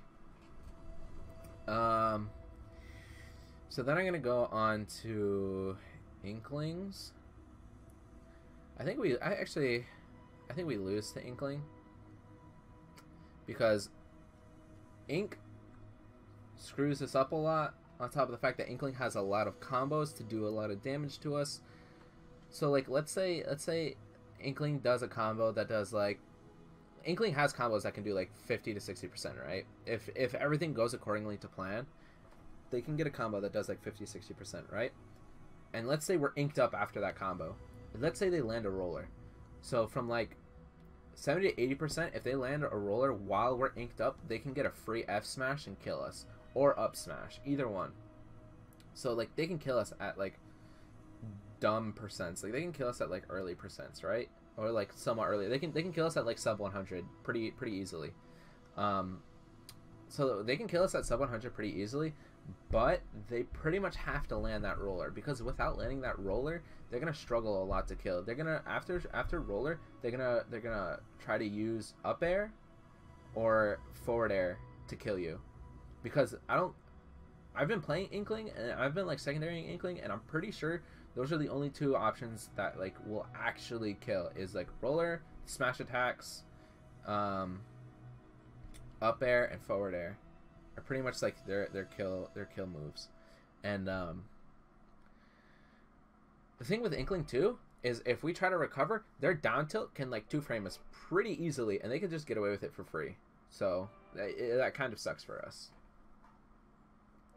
I don't really have a ton other to say about that, other than like I said, Inkling has a ton of combos, plus getting inked up like increases our knockback and our knockback damage and stuff like that, on top of roller being a kill combo or a kill setup.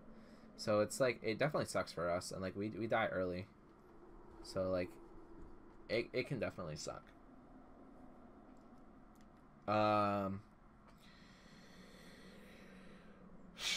Who's next, right? Let's do Pichu. I think Pichu is dead even. Come on. Dead even or slightly lose. Reasoning behind: Pichu is ridiculously small, and it's annoying to hit him. He has a ton of combos, and he has kill setups, right? Can kill us pretty early, right? But thing is, Pichu is very, very, very light. I think he's like the lightest character in the game, if not one of the lightest characters. So getting him is going to be very tough, right? Shooting Aura Spheres is hard to do on him. I'm going to say slightly lose, just because like we have the potential to kill him very early. Like if we land an F smash on Pichu, we're killing him at like 60%, right? While on the other hand, no, dude, that's even. Because we can kill him at like 50%, right? Or if we land a back air F smash, like any one of our smash attacks, even force bomb grab can even kill pretty early if we have enough aura. Like if Pichu doesn't kill us past, like again, this is another one. If we live past 100%, we can win. However, it's going to be difficult to win. because shooting Aura Spheres and landing Force Palm Grabs is gonna be very hard. So it's like Pichu's another character somewhat similar to Captain Falcon and Meta Knight, where like they're gonna dash in a lot and like grab or do whatever, jump up, down air them. Another thing that Pichu and Pikachu both like to do, even the Mario brothers like to do this as well. They'll throw out their neutral B, right? So their neutral Bs. So like for example, Pichu's little like Thundershock will like go on the stage like that, and like 9 times out of 10, like after the little like Thundershock, Pichu's and Mario's will like run right behind it. So like if you shield it, they'll run up and they'll get a grab for free. And like so, let's say Pichu shoots it out, right? You shield it, they run up, they grab, they can do down throw to Thunder and kill you. So counterplay to that with Lucario is when they shoot it out, if you notice that they're following it, counter, and it will kill Pichu at like 60%. I've done it multiple times. Like I promise you, it works. It works like every time. And like Pichu's, at least some of the players that I play, they don't learn. So like after you counter kill them at 60% again, like after you do it the first time, they'll just do it again. And it's just like, why are you doing it again? Like you should have learned from the last stock, like why that happened. Yeah, we can kill Pichu very early, on top of Pichu killing us very early. I think Incineroar is a character that we slightly lose to, just because Incineroar is extremely heavy. Incineroar can kill us, so like Incineroar gets like the power up, right? And Incineroar is somewhat similar to like Inkling, to where, if you hit Incineroar and he does the counter thing, he'll get like powered up, and when he's powered up, his side B and his smash attacks will kill you at like 50-60%. It's freaking crazy. Like we could die so early from it, it's insane. And the thing is, like this matchup too is very difficult to where this song sucks. Let's do this. Yeah, that song's trash. My last stream got copyrighted too. I was so sad. Okay, so and then Aura Sphere in this matchup is pretty much useless too, because if the Incineroar is smart enough, they're just gonna, like, if you shoot an Aura Sphere across the stage, they're just gonna counter it and they're gonna get boosted up, and then they're gonna go and they're gonna kill you really easily and really fast. So you wanna work around, like back air is gonna be your main kill move. Back air and Force Palm Grab are gonna be like your main killed moves for this, or like whatever, like if you like, even B reverse kill confirms are like gonna be your best friend too. Like those three you're gonna want to use a lot to kill him, but like be very careful with using like your like neutral special in neutral.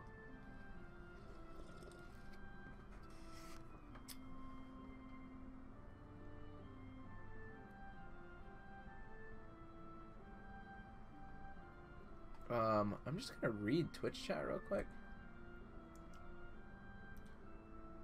Thanks for the Kirby compliment. Oh, Lucario is interesting, as if we are unable to kill them with Fair One to forward smash, and they get the high percent for the kill confirm, and we put a terror. Yeah. I mean, Lucario, got any tips for me not sending your video? I'm giving you all the tips you need right now. Seriously, I'm giving you all the tips you need right now. How many people do we have? Oh, we've got like 5 people watching on Twitch. See, the thing is, yeah, I'm just gonna stick to like streaming on YouTube. Dude, Incineroar fucking sucks to play against as Lucario. Yeah, that matchup really sucks. Yo, John, what's up? I see you in here. I see you in here, John. You hear me talk about Ganon? I said Ganon sucks, dude. We lose that pretty bad. Well, not pretty bad, but like we lose it. Alright, what is this?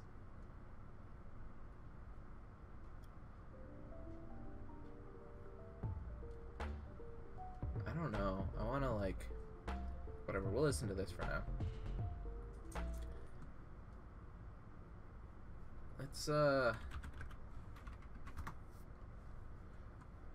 yeah, buddy, let's listen to some Deltarune.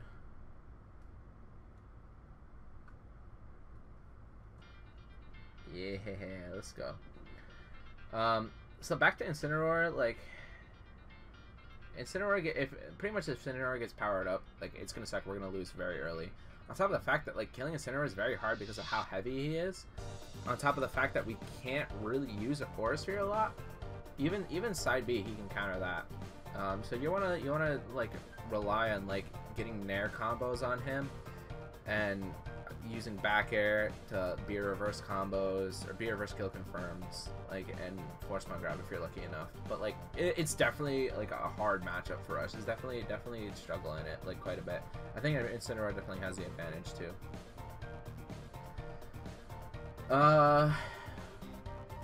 Let's do the Wii Fits. I haven't had a ton of experience with Wii Fits, but I think we beat them because if they do Praise the Sun, they shoot up Praise the Sun, we can shoot Aura Sphere. I'm pretty sure either they clank or Aura Sphere goes through. If Aura Sphere goes through, it could kill them, right? They're gonna, so pretty much they want to sit there and they're gonna, like, their plan of action is they're gonna want to sit there on the ledge and they're gonna want to like camp with like neutral B, they're gonna want to camp with side B, they're gonna camp with whatever, they're gonna throw out whatever they want, and they're gonna like keep re-grabbing the ledge and they're gonna keep throwing stuff at you, and every time you approach they're just gonna like volleyball you or whatever they're gonna do. So the thing is, just sit back and shoot Aura Spheres at them too. Aura Sphere is perfect counterplay to the Wii Fit trainers.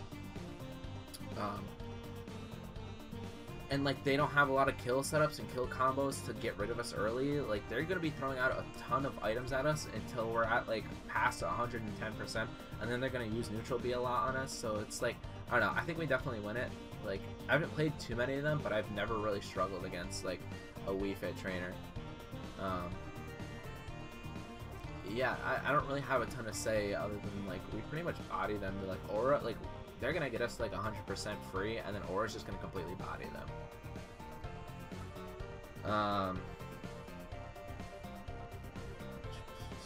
I think we lose to Wario pretty bad. At least slightly lose. So here's my explanation of Wario. Wario is very good, very good character, right? Potentially, probably like top tier character, maybe one of the best characters in the game, right? I think he's one of the best characters in the game right now. So, thing is, Wario has a ton of low percent combos that can deal a lot of damage to us like pretty quickly. On top of the fact that when we recover, his F tilt can 2-frame us super easily. Oops, give me 1 second. His F tilt can like kill us super early and 2-frame us super. Well, I don't want to say super early, but like past 100%, he can pretty much get rid of us pretty easily with F tilt. He has a ton of combos. Back air is super easy to kill us with. He's just annoying to deal with because he's really good in the air. Like he's better than us in the air, which makes him really annoying to deal with. And the thing is, like, waft. Okay, so stock 1, they're not gonna have enough time to build up waft. They'll get waft some point through the middle of the second stock, and if they're smart Wario, they're not going to use that waft on the second stock. They're going to get rid of your second stock first, wait until you're on your last stock, and then once you're on your last stock, they're going to use it once you're at like 50-60%, because it's free kill for them. If they like up tilt or I think up air into waft, like it's so free on us. So it's like once you're at 60% on your last stock, 60% and higher on your last stock, you just want to run away the entire time and try to catch them off guard with Aura Spheres and side B. It's like Aura Sphere, side B, back air. Like those are the moves that you really want to use. See, the thing is with Aura Sphere too is he can chomp Aura Sphere and eat it, and he'll get like a little bit of damage back too. I think he can do that. No, I don't think he can. I think he just gets hit by it. I'm pretty sure he gets hit by it. Same. If not, if he does chomp and eat the Aura Sphere, you can side B him, and he can't chomp that. So it's like if he's sitting there with his mouth open just waiting, you can just side B him. Like don't run up and grab him and side B him. Like use it from a distance.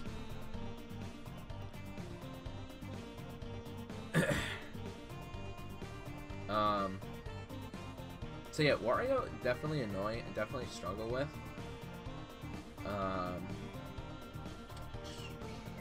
Who do we got next? I think we beat ZSS. ZSS has tools that could. Let's see. ZSS is very similar to Captain Falcon, right? To the point where they have tools to take early stocks from us. But if they do, that's your fault and you play bad. Like Captain Falcon can kill you with like up airs to knees, while Zero Suit Samus is similar, where she's just gonna kill you with up airs to up B. Somewhat similar, a little bit different, but somewhat similar. But I've never really had difficulty fighting against the Zero Suit Samus. In Smash 4, yes, because of how fast and how fluid their movement can be, and like they can definitely overwhelm us. But in this game, they kind of just got nerfed pretty bad to the point where like they can still move around a lot, but a lot of their stuff is like more laggier now. And the up airs to up B combos, I don't believe is 100% true. So keep that in mind as well. Yeah, she doesn't really have a ton. Like, if she shoots laser, you can Aura Sphere through that. If she side Bs, you can Aura Sphere. Like, she has a lot of moves where you can, like, pretty much punish with Aura Sphere or back air, grab, nair, forward air, whatever you want, really. Plus, her grab is very bad. Her grab, who is it? Her grab is very, pretty much the same thing as Dark Samus's and Samus's, just maybe a little bit worse. Yeah, that's pretty much it. I think this is a game where we finally beat Mewtwo. Just because Mewtwo is somewhat similar to CSS, where in the last game, super difficult and super annoying to fight against, but this game it's not as bad. However, Mewtwo, I want to say slightly winning with Mewtwo, only because when they shoot, no, we beat them. So the thing is with Mewtwo, when they shoot shadow, like a fully charged Shadow Ball, they can, and you shield it, that's gonna do a lot of shield damage, right? 9 times out of 10, they're gonna follow up with like a dash attack to do even more shield damage. So one way to get around it is if they shoot it and it does a ton of shield damage, you can let go and get hit by a dash attack. But the thing is, dash attack can potentially kill. So if it's a high percent situation, don't do that. Low percent, you can do it if so that you don't get your shield broken and die even earlier. Pretty much just try not to shield Shadow Ball. Just try to jump over it. But other than that, Mewtwo's very light. Don't use Aura Sphere a lot in this. You can use B reversing all you want and Aura Sphere charging all you want, but actually throwing it out, I wouldn't say don't do it that often because of Mewtwo's counter. Very similar to King K. Rool. You want to use Aura Sphere about the same amount as you do in the King K. Rool matchup as you do with the Mewtwo matchup, because if you shoot out Aura Spheres like crazy, they're just going to counter it and they're going to kill you for free. Other than that, like Mewtwo's Mewtwo's decent in the air. It's kind of slow, but like back air, like Mewtwo's gonna want to be in the air a lot, and back air just kind of destroys Mewtwo. Like absolutely, I've killed Mewtwo's at like 30% with back air. So Mewtwo also doesn't have like a ton of Mewtwo doesn't have any like 100% kill confirms either. Like he's just gonna kill you with like down throw forward air. I don't even think that's true anymore, but like down throw forward air and try to kill with like Aura Sphere to dash attack or something like that, or maybe like up air too, up air, back air. I don't know. He'll try to kill you with those things, but like he kind of has to like get a random one. There's nothing that can like really lead into it, unless again you're not paying attention and you get hit by it and because you're playing bad.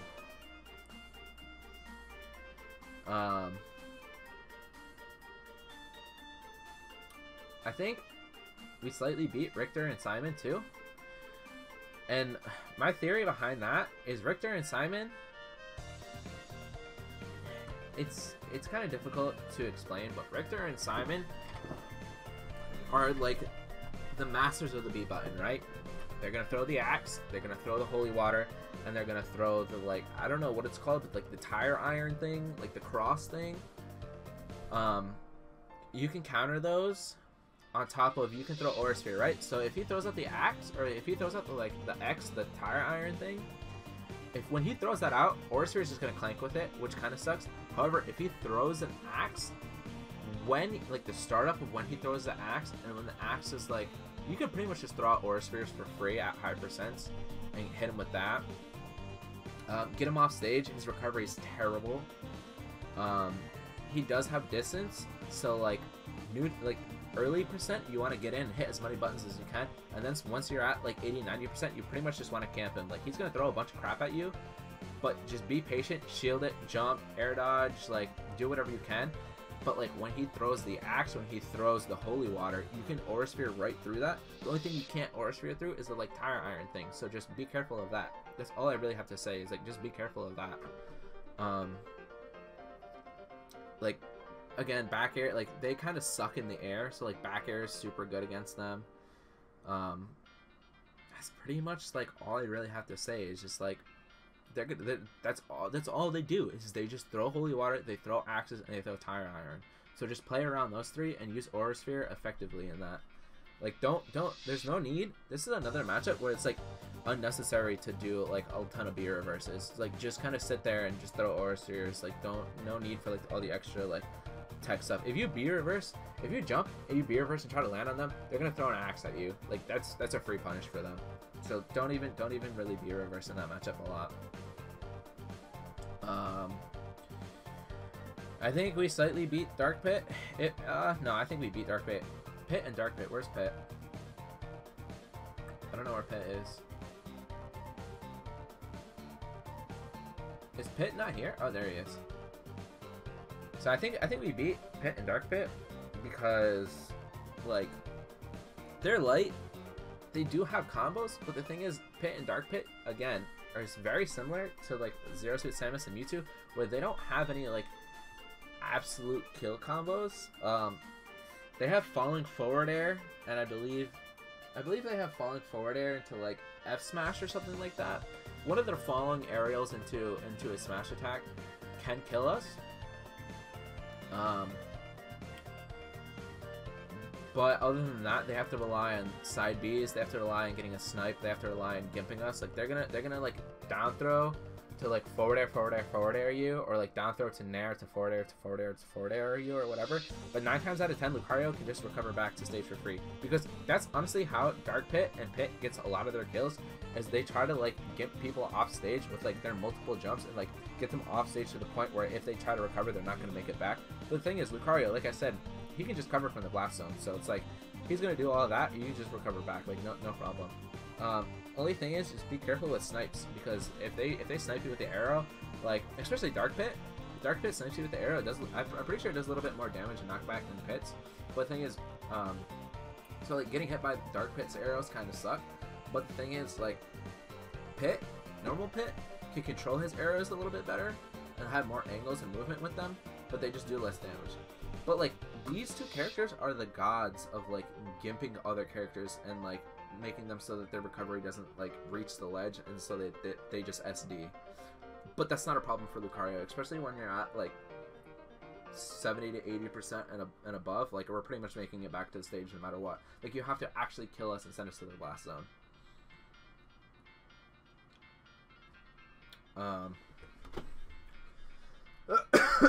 Excuse me. Why is this like so long? Are these are like extended versions of the songs? Let's just do this. Can we do this? Yeah, that's fine. Whatever. Alright, what's going on with Twitch? We've got like, yeah, we've only got like 3 people watching on Twitch. I'm probably not going to stream on Twitch again. I'm just going to stick to YouTube. I mean, it's something to try out. Oops, where are we? There we are. Alright. Where are we next? I think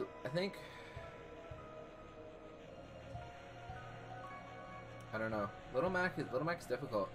We get him off stage, it's free. I might even like, we get him off stage, it's free, but the thing is, he can like smash attack and armor through like all of our freaking moves. This is another one of those matchups where it's like low to mid percent we lose, but at high percent we win. I don't know. I think we slightly lose against Little Mac. He has a lot of on ground movement options, and he can smash attack through Aura Spirit. Side B is gonna be, you're gonna want to use Side B a lot in this. Even down air is not bad, because somewhat similar to K. Rool and Meta Knight, where he's gonna want to like dash in and like do jabs, dash in tilts, like whatever.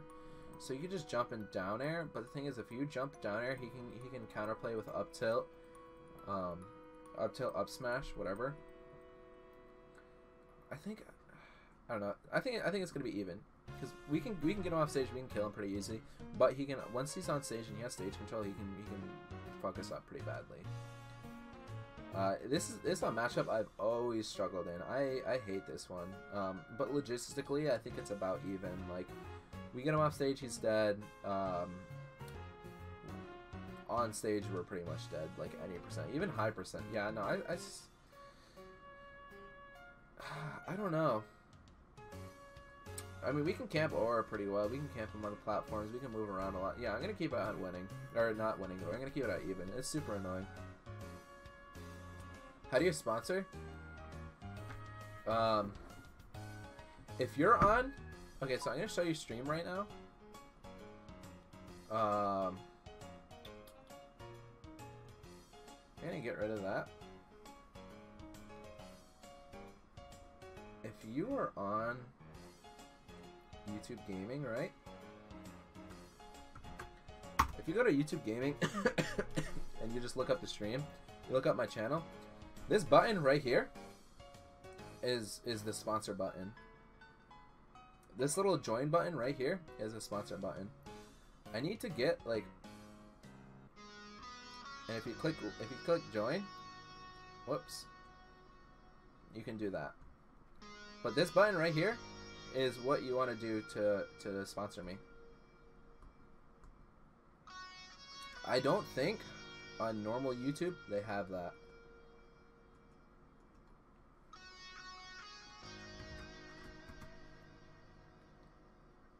So if you're watching it on YouTube, yeah, there is no button to do that. There's no button to do it on normal YouTube, which really sucks. You do super chats too, but it's not the same. Donations as well. But yeah, if you're watching on YouTube, there's no option. You have to go to YouTube Gaming and click that little like join button. Alright, anyways. Back to what I was saying. Roy, I want to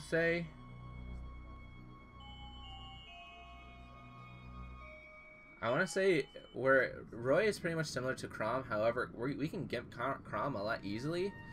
However, Roy's recovery is a lot better than Chrom's, so maybe even like slightly winning, right? So I think Roy is like slightly winning.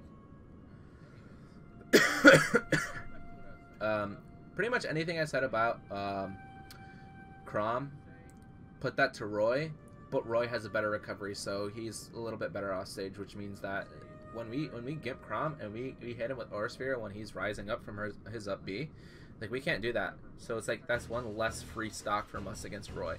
But they're pretty much the same character other than that. So it's like if Chrom didn't have that up B, he'd be a lot better, which exactly is what Roy is.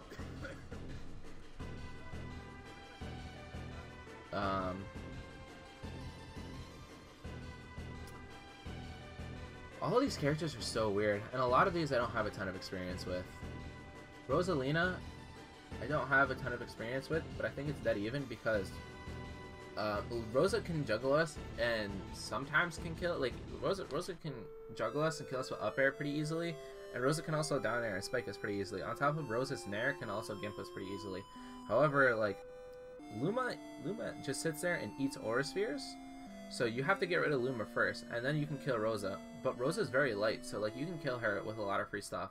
And especially, I think if you get Force Palm Grab, I don't know, I think Luma can still act while Rosa's getting grabbed.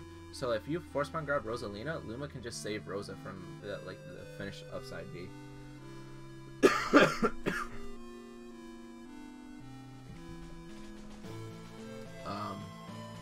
But yeah, Rosa's pretty light. I don't know. I think it's even. Like again, this is simply going back to the same thing I've said with like K Rool. Like be careful with Aura Spheres because Rosa can just do the absorb thing with Aura Sphere, and even if you side B at a distance, Rosa can still do it. Or no, I don't think Rosa can do the gravitational pull with Lucario side B. I think side B is actually, you want to use side B a lot in this matchup because not only does it hit Luma, but it hits Rosa as well. So you're doing damage to both of them. So like, you can shoot out like a fully charged Aura Sphere, hit Luma, do a lot of damage to Luma, and then use side B right afterwards to potentially kill Luma, but still do damage to Rosa. And once Rosa loses Luma, wow, that's really hard to say. Once Rosa loses Luma, you just want to go in and like kill her as soon as you can, like back air and like all of those things. Cloud, I think is dead even because Cloud, like I said earlier, when Cloud up Bs, I think sometimes he doesn't snap the ledge. So you can, like, similar to Crumb, you can just shoot out an Aura Sphere and beat him. Cloud's recovery kind of sucks, similar to Little Mac, but obviously it's not as bad as Little Mac's. But the thing why I think this is dead even is Cloud has a sword. The sword is a little bit laggier than like, so the reason why Cloud isn't on the top with like losing with like Lucina and Marth, because his sword is slower than theirs, which means like you can punish him for things a little bit easier, and his recovery is a lot worse than theirs. But the thing is, Cloud can potentially kill us pretty early too with like a limit cross slash or limit blade beam. But other than that, like, it's just a constant back and forth battle. Both of the characters are, I think, both characters are like bad and good in the neutral. Like, they both have their flaws and they both have their weaknesses. Like, I think it's just a dead even match. We can kill Cloud very early, but Cloud can also kill us very early. Cloud has tools to just kill us in general, and we also have tools to kill Cloud. So like, there's really nothing to be said. Like,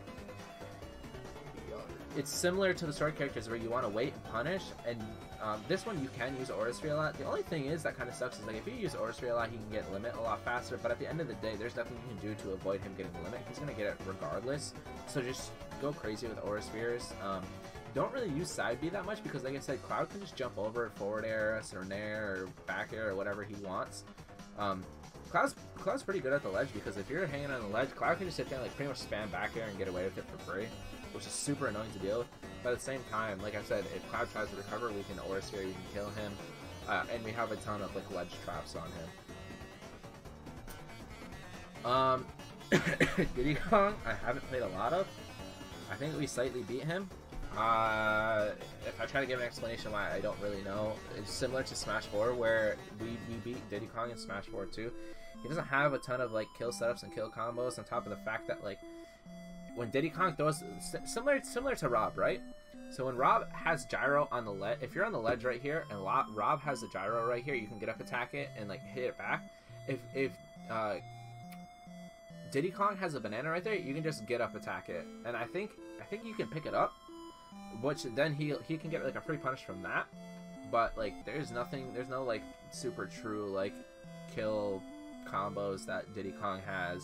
Like Diddy Kong is a lot worse in this game than he was in the last game, and I think we beat Diddy Kong. Like, he just does his neutral is really good and does a ton of damage to us. At least it was in Smash 4. His neutral, I think, isn't as good as it was in Smash 4. But like I said, he doesn't have any like moves to pretty much like kill combo us. Doc, I think we slightly beat Doc because Doc's, actually no, I think we beat Doc because his recovery is absolute garbage and trash. But the thing is, like, Doc could kill us early. His attacks have the damage and the knockback to kill us early, but he pretty much doesn't. Be careful with shooting Aura Spheres because again he has a reflector, so he can shoot it right back at us. He's gonna want to do pills a lot, and this is kind of like similar to the Pichu thing, where if they shoot out pills or fireballs or whatever, and they chase it, you can just counter them and kill them. Just be aware that Dr. Mario can potentially kill us like early because his moves are pretty strong, but his moves are also pretty laggy at the same time too. So just sponsoring is a monthly thing. I'm just listening to the Deltarune OST, so I don't know exactly which song it is. Yeah.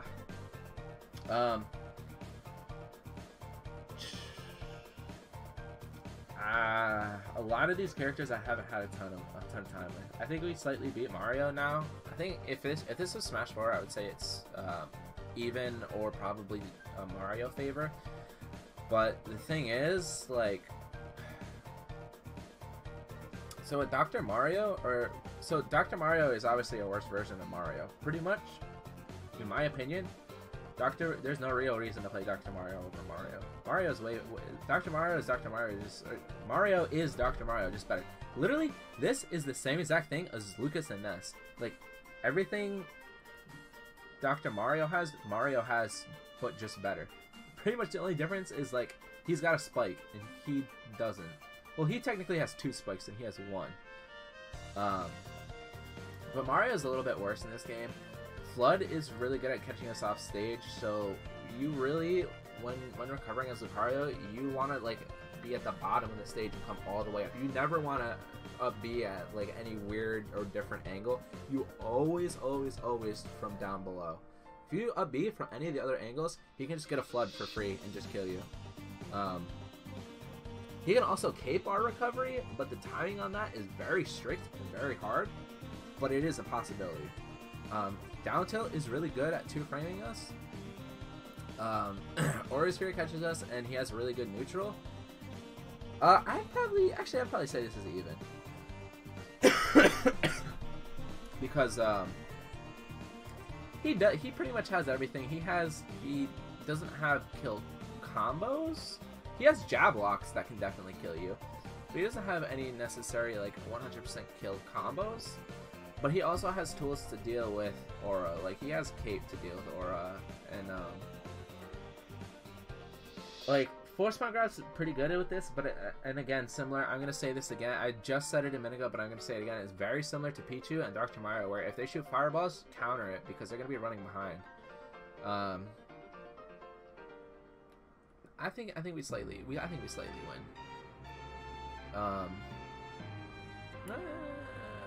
don't know, even or winning. Probably say even. Because he has the tools to get rid of us pretty much whenever he wants, but we also have a lot of tools to get rid of him too. Like, I don't know, on our end, I don't really know exactly what to say, but just be careful with always recover from the bottom. Don't use Aura Sphere a ton. Side B is pretty good. Counter the pill. Like, that's all I really have to say. That's the advice that I have to say for that. Mega Man I haven't played a ton of. I really don't know. I don't think he can kill us super early. So I'm going to say slightly winning. I think we beat him, but again, I played like 1 Mega Man, so I don't really know. But I know in Smash 4 we beat him. I think in this game we just slightly beat him. Like, Aura Sphere goes through a lot of his stuff if I remember correctly, but this is like, I've only played like 1 Mega Man, so I don't know, but I'm pretty sure Aura Sphere goes through a lot of his projectiles. If he hits you with the sticky bomb, if you can time it correctly, you can counter it and hit him. But a lot of the times, what Mega Mans will do is they'll shoot out the sticky bomb, and a lot of characters will just sit there and like sit and shield, or they'll run away, or like they won't do anything. You can just run right past Mega Man, even if he's shielding. Just run right past him, and this sticky bomb will be stuck to him instead of you. But if you don't have that option, you can wait it out and counter it. However, if you don't counter it perfectly, you're gonna get hit by it. Recovering straight up is a bad idea because he can down air you pretty much for free. So try to do some angles. So this is opposite of Mario. This you want to do angles but not straight up. Mario, you want to go straight up but not do angles. So it's a little bit different. I think Mega Man does have some tools to kill us, but I don't think they're like kill combos essentially. Like, they're nothing like roller to F smash, you know what I mean? They're more of like Mewtwo's, where it's like, I'm gonna hit you with an up tilt or something like that. He does have really good job locks too, if I remember correctly. I know he didn't Smash 4, but this game I don't know.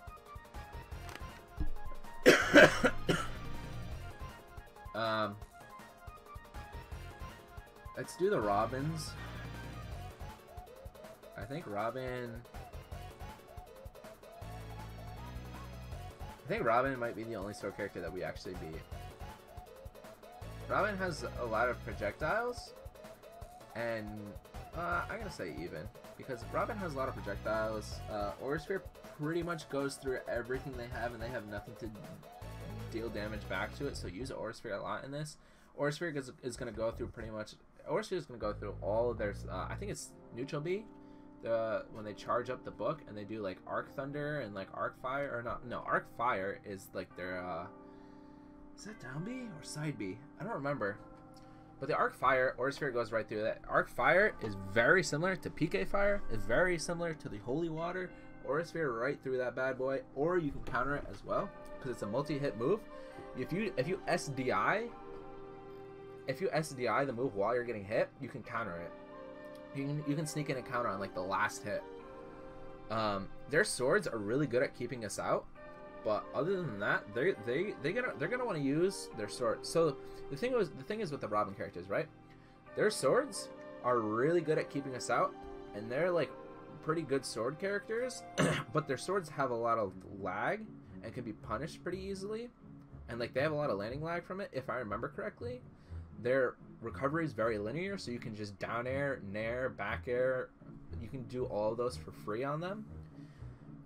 They pretty much suck in the air, if I remember correctly. They're absolutely garbage in the air, and they want to be on the ground, and they want to be walking a lot of the times. Their run kind of sucks too, if I remember correctly. And so the projectile portion of them really sucks, and Lucario wants to use like Aura Sphere and Side B a lot of the time in this, while like Robins want to use their swords, and they want to use like the forward airs and like all of the sword moves like effectively. So but Robins just have to be careful with throwing out their projectiles, because we can Aura Sphere and we can counter right through them. Definitely be careful of, I think it's like the Arc Thunder at the fully charged neutral B. Be careful of that, because that can kill you pretty early. I think we slightly lose to Zelda. Zelda has all of, oh my gosh, Zelda's fucking obnoxious to play against. I might even put Zelda in losing.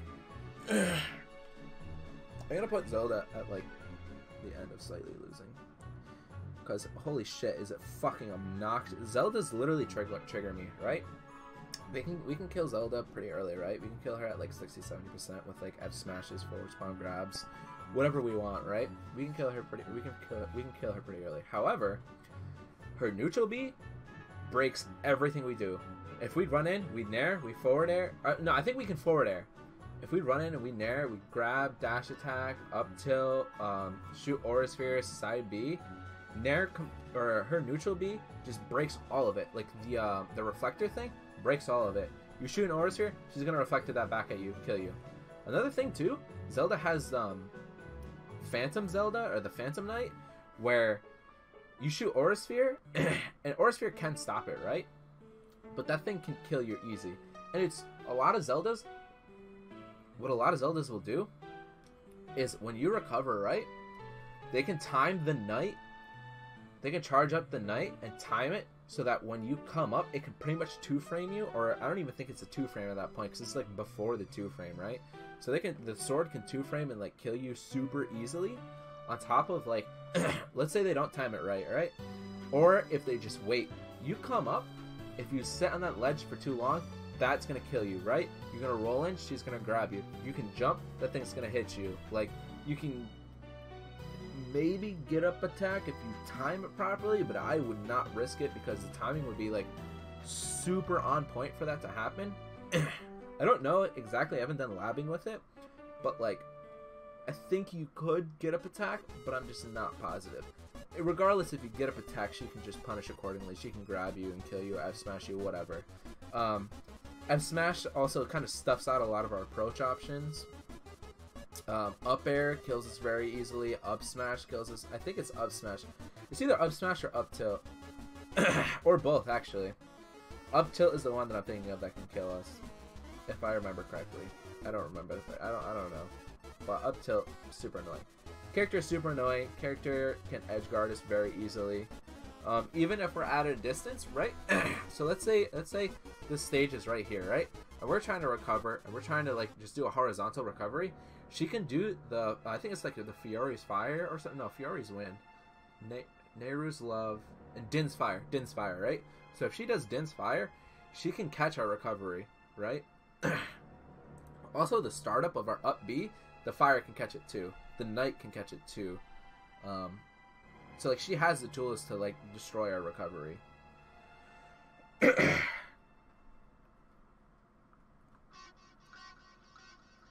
Yo, JJ, thank you for following on Twitch.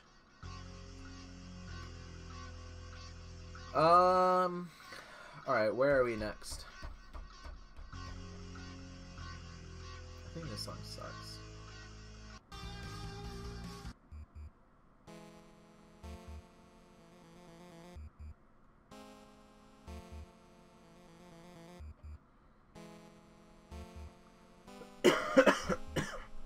Alright,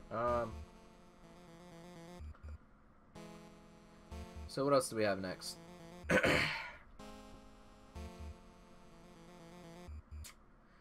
Pikachu? I think we slightly beat Pikachu. Just because, like, the whole counter thing. Pikachu is a little bit heavier than Pichu. I don't know. Maybe?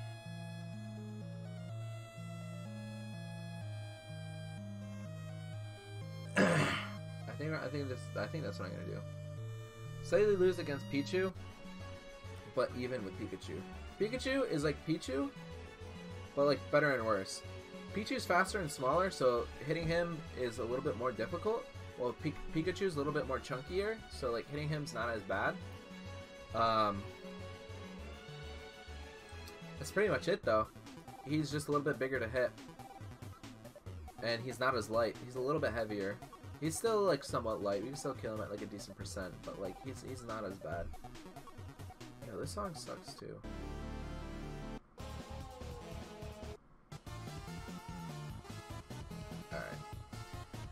Alright. He's a little bit chunkier, easier to hit, a little bit heavier, but Pichu's just smaller. Pichu has more kill potential. Like Pichu's just the better character. But don't get me wrong, Pikachu is still definitely like a threat to deal with. Like Pikachus are very annoying. And same thing I said, pretty much everything I said about Pichu, but with Pikachu, like counter the neutral B. He's just a little bit bigger to hit. That's all I really have to say about that. So Shulk, I have no fucking idea. Absolutely no clue. I'm gonna do this, right? No idea. I'm gonna put Mega Man in there. I'm gonna put Shulk in there. Who else am I gonna put in there? Piranha Plant I'm gonna put in there. Ice Climbers I'm gonna put in there.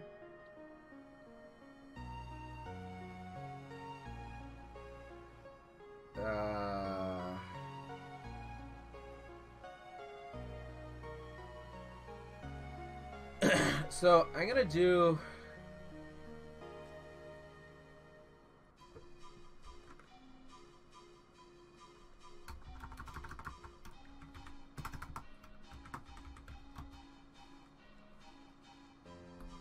alright, and I'm gonna do the Mii fighters, right? So I'm gonna knock out all three of these Mii fighters in one. Mii fighters are all very different, right? So it depends on what Mii fighter you're playing, because custom moves are now legal. So, for example, if you're playing Mii Sword Fighter, right? Mii Sword Fighter, if his down B is not the reflect, then we win it, right? Because he's going to shoot out the tornado thing a lot. Tornado can lead it to a lot of different kill confirms. Up B, forward air, yeah, pretty much up B and forward air, if I remember correctly. So, in order to stop him from doing that, we shoot out Aura Spheres. Okay, he's gonna get hit by it. Cool, because it's laggy. However, if he has the counter, then he can sit there and throw out that projectile all he wants. We shoot out Aura Sphere, he's gonna counter it, right? He also has a sword, so like I said earlier, sword fighters are a little bit different and annoying to deal with. So yeah, there's that. I think we pretty much lose to all the variations of Gunner because getting in and doing damage to them is very hard, very annoying, very difficult. It's pretty much like, honestly, I think it's a better Samus, a Dark Samus. Like, it's definitely a better Samus than Dark Samus. Mii Fighter, I've played like one of them, and it whooped my ass. It was very similar to Little Mac, but with a way better recovery. So I don't know. I really don't know. Like I said, I don't know too much about Mega Man. I've never played a Shulk. Piranha Plant pretty much just came out. I'm pretty sure we beat Piranha Plant. I'm gonna put Piranha Plant in winning because I'm pretty sure we beat Piranha Plant. Ice Climbers, I've never played an Ice Climber. I've started playing with Ice Climbers, but I'm pretty sure, yeah, I'm pretty sure Lucario beats Ice Climbers because you like neutral B and it splits them up. You side B, it splits them up. Down air splits them up. Nair can split them up, I believe. But I don't have a ton of experience with them, right? So I don't know. It's very... like, Ice Climber should be in No Idea, but I think we slightly beat them.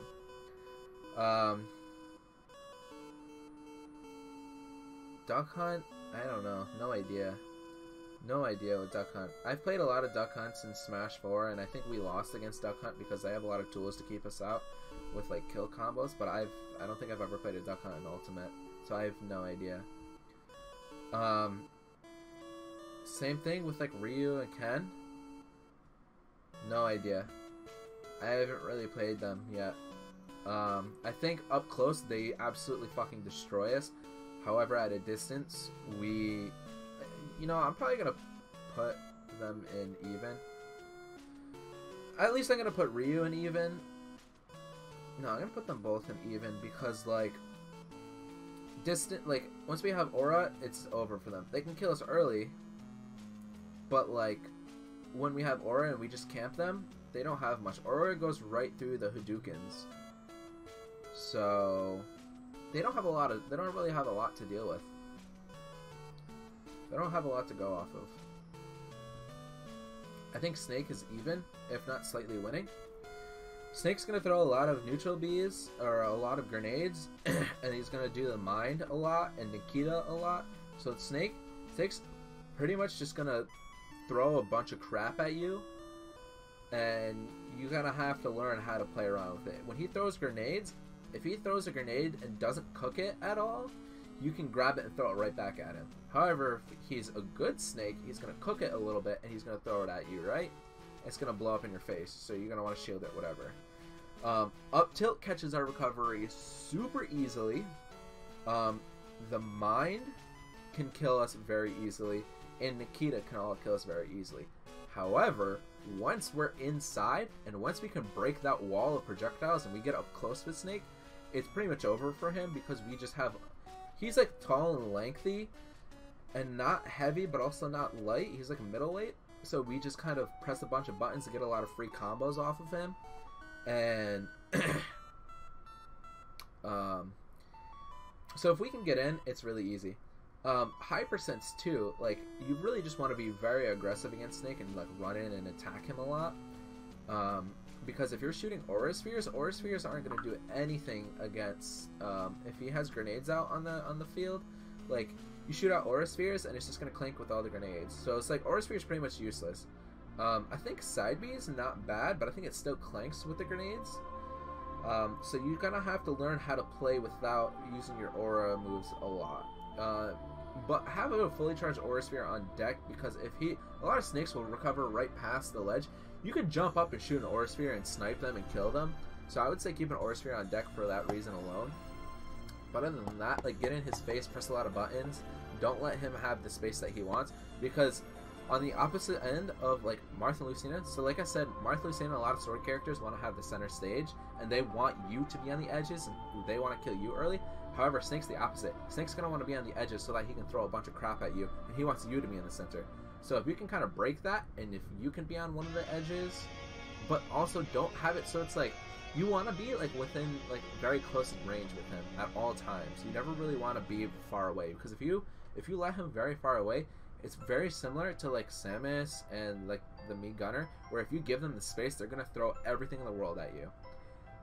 Very similarly enough, same thing with Toon Link. Toon Link, they're gonna want to throw. Alright, so I'm gonna put Toon Link there, and I'm gonna put Young Link here. So I'll explain that in a minute.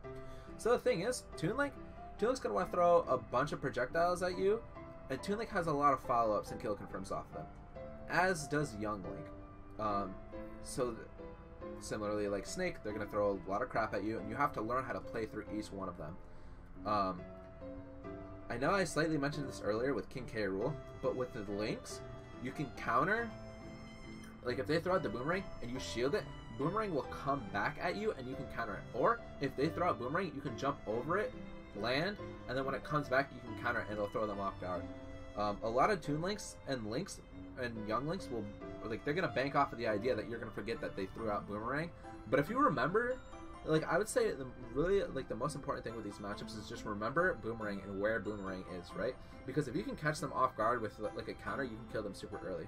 On top of the fact that at high percents, Aura Sphere goes right through Boomerang, goes right through Arrow, and it clanks with Bomb. So worst case scenario, they're gonna throw a bomb and you're gonna lose your Aura Sphere. Okay, just get your distance back, recharge it again, and just make sure that they don't have a bomb out.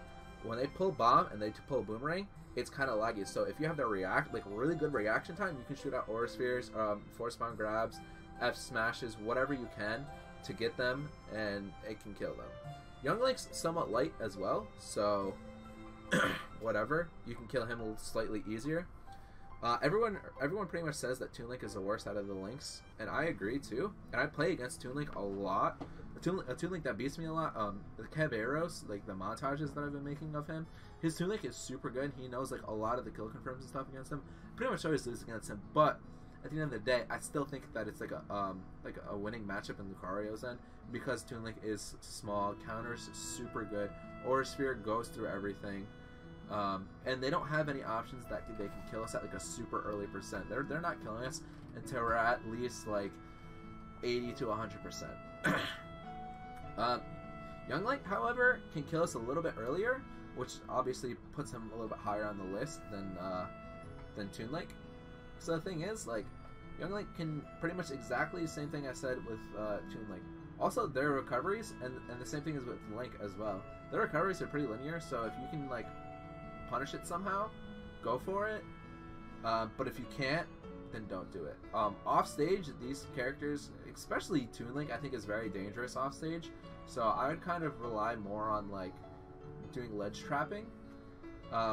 You can go off stage against Young Link. I think it's not a terrible idea. Just watch out, don't get hit by the up B. But other than that, like, Young Link has a lot more kill options and kill setups. But again, Aura goes through a lot of crap and a lot of Young Link stuff. So like Young Link kind of struggles at times. Sometimes he can definitely struggle to kill. I think the same thing goes for Inkling too. Sometimes they can really struggle to kill. If they don't get the setups that they need, it's gonna be tough for them. Young Link pretty much relies on like bomb setups, arrow setups, boomerang setups, and up B setups to kill. Like, he doesn't really like, and Nair as well. Nair and forward air can kill. But the thing is, you really need things to like set up into forward air. Nair, however, you don't really need that. You can throw it out whenever you want. Link, I think we slightly lose to Link. Just because Link has a big ass sword, the bomb can destroy our recovery and like gimp us super easily, and like Link just has like a lot of options, right? His sword's huge, he can kill us early, he can keep us out, and bomb is super good. So it's like I've always kind of struggled with Link. Like I said, bomb super good, big sword, so he can just do whatever he wants. Boomerang as well, like. If you can get in on, so this is very similar too. If you can get in on, so like you can with Snake. If you can get into Snake, you can do a lot of damage and like kill him fairly easy, right?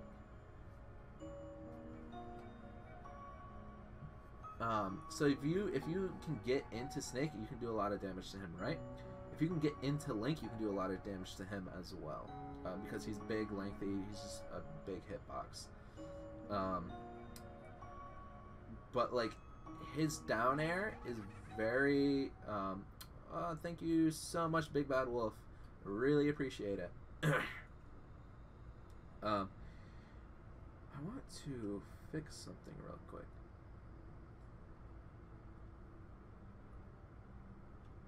There we go.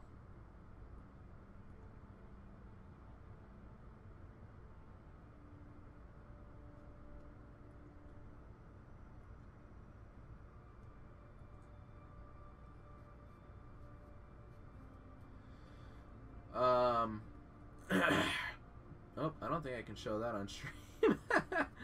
Good thing I didn't show the whole thing. Back to this, right? I think Lucario beats Villager and Isabelle pretty bad. They're gonna throw a lot of stuff at you. Counter, counter, counter, counter, counter, counter is your best friend against these two. They're gonna throw a lot of forward airs. They're gonna, especially this bad boy, he's gonna do a lot of. I think I'm gonna put him just a tier above, right? He's gonna throw out a lot of Lloyd rockets, counter it, counter everything he throws out. He's gonna do forward air, counter it.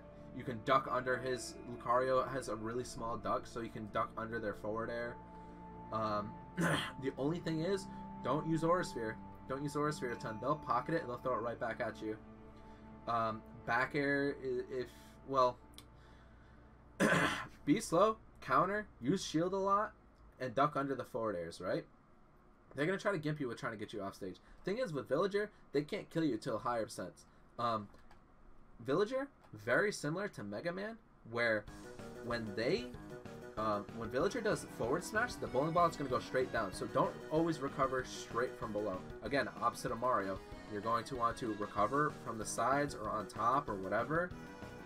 Don't recover from the bottom because he's just gonna bowling ball you, right?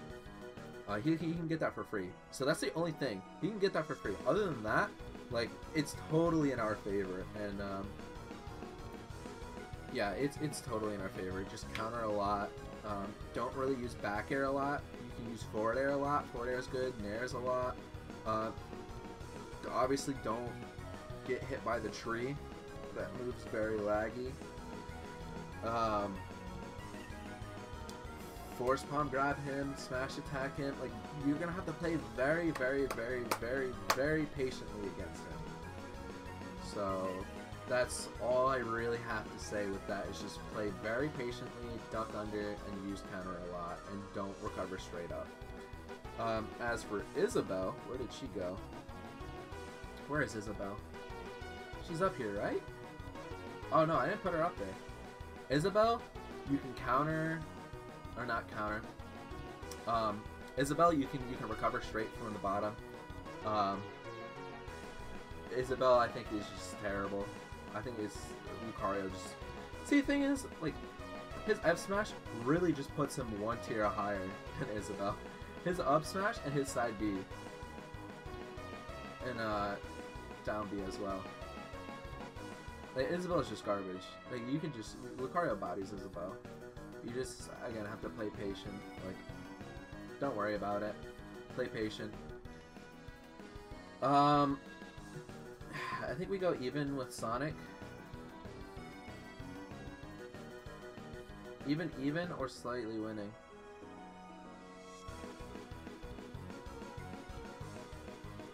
I'm gonna come back to Sonic.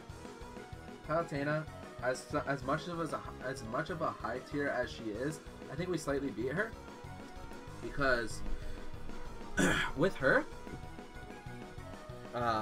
she can get a lot of combos off us, right? She can get like down throw, nair. She can, like, at higher percent, she can down throw back air. Down throw back air isn't always 100% true at higher percent.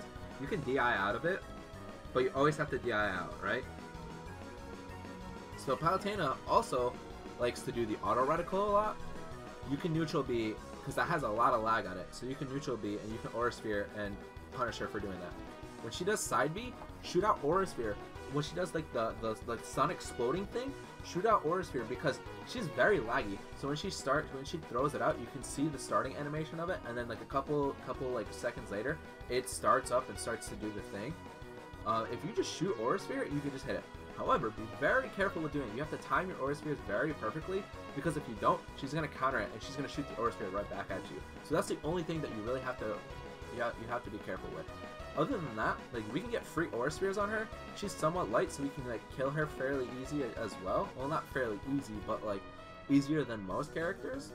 On top of, however, she can edge guard us with Nairs pretty easily, and she can kill us with, like, up air pretty easily as well. And, if she can get a back air, she can get back air as well.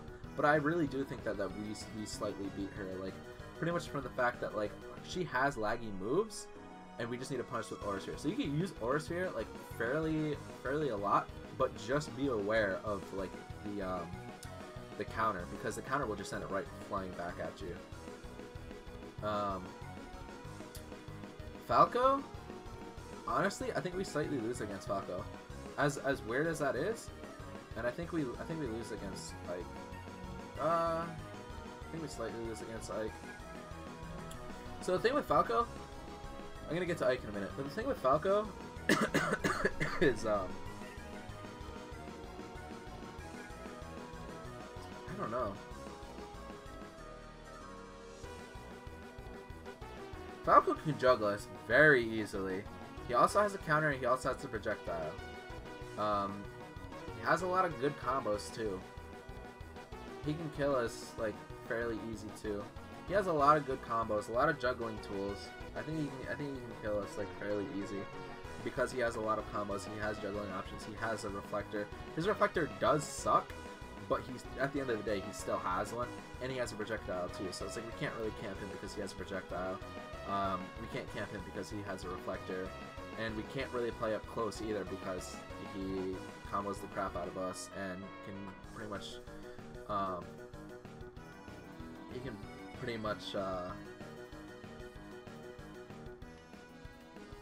having a brain fart. He can kill us, right? He has the tools to kill us. He has the tools to counterplay us as well.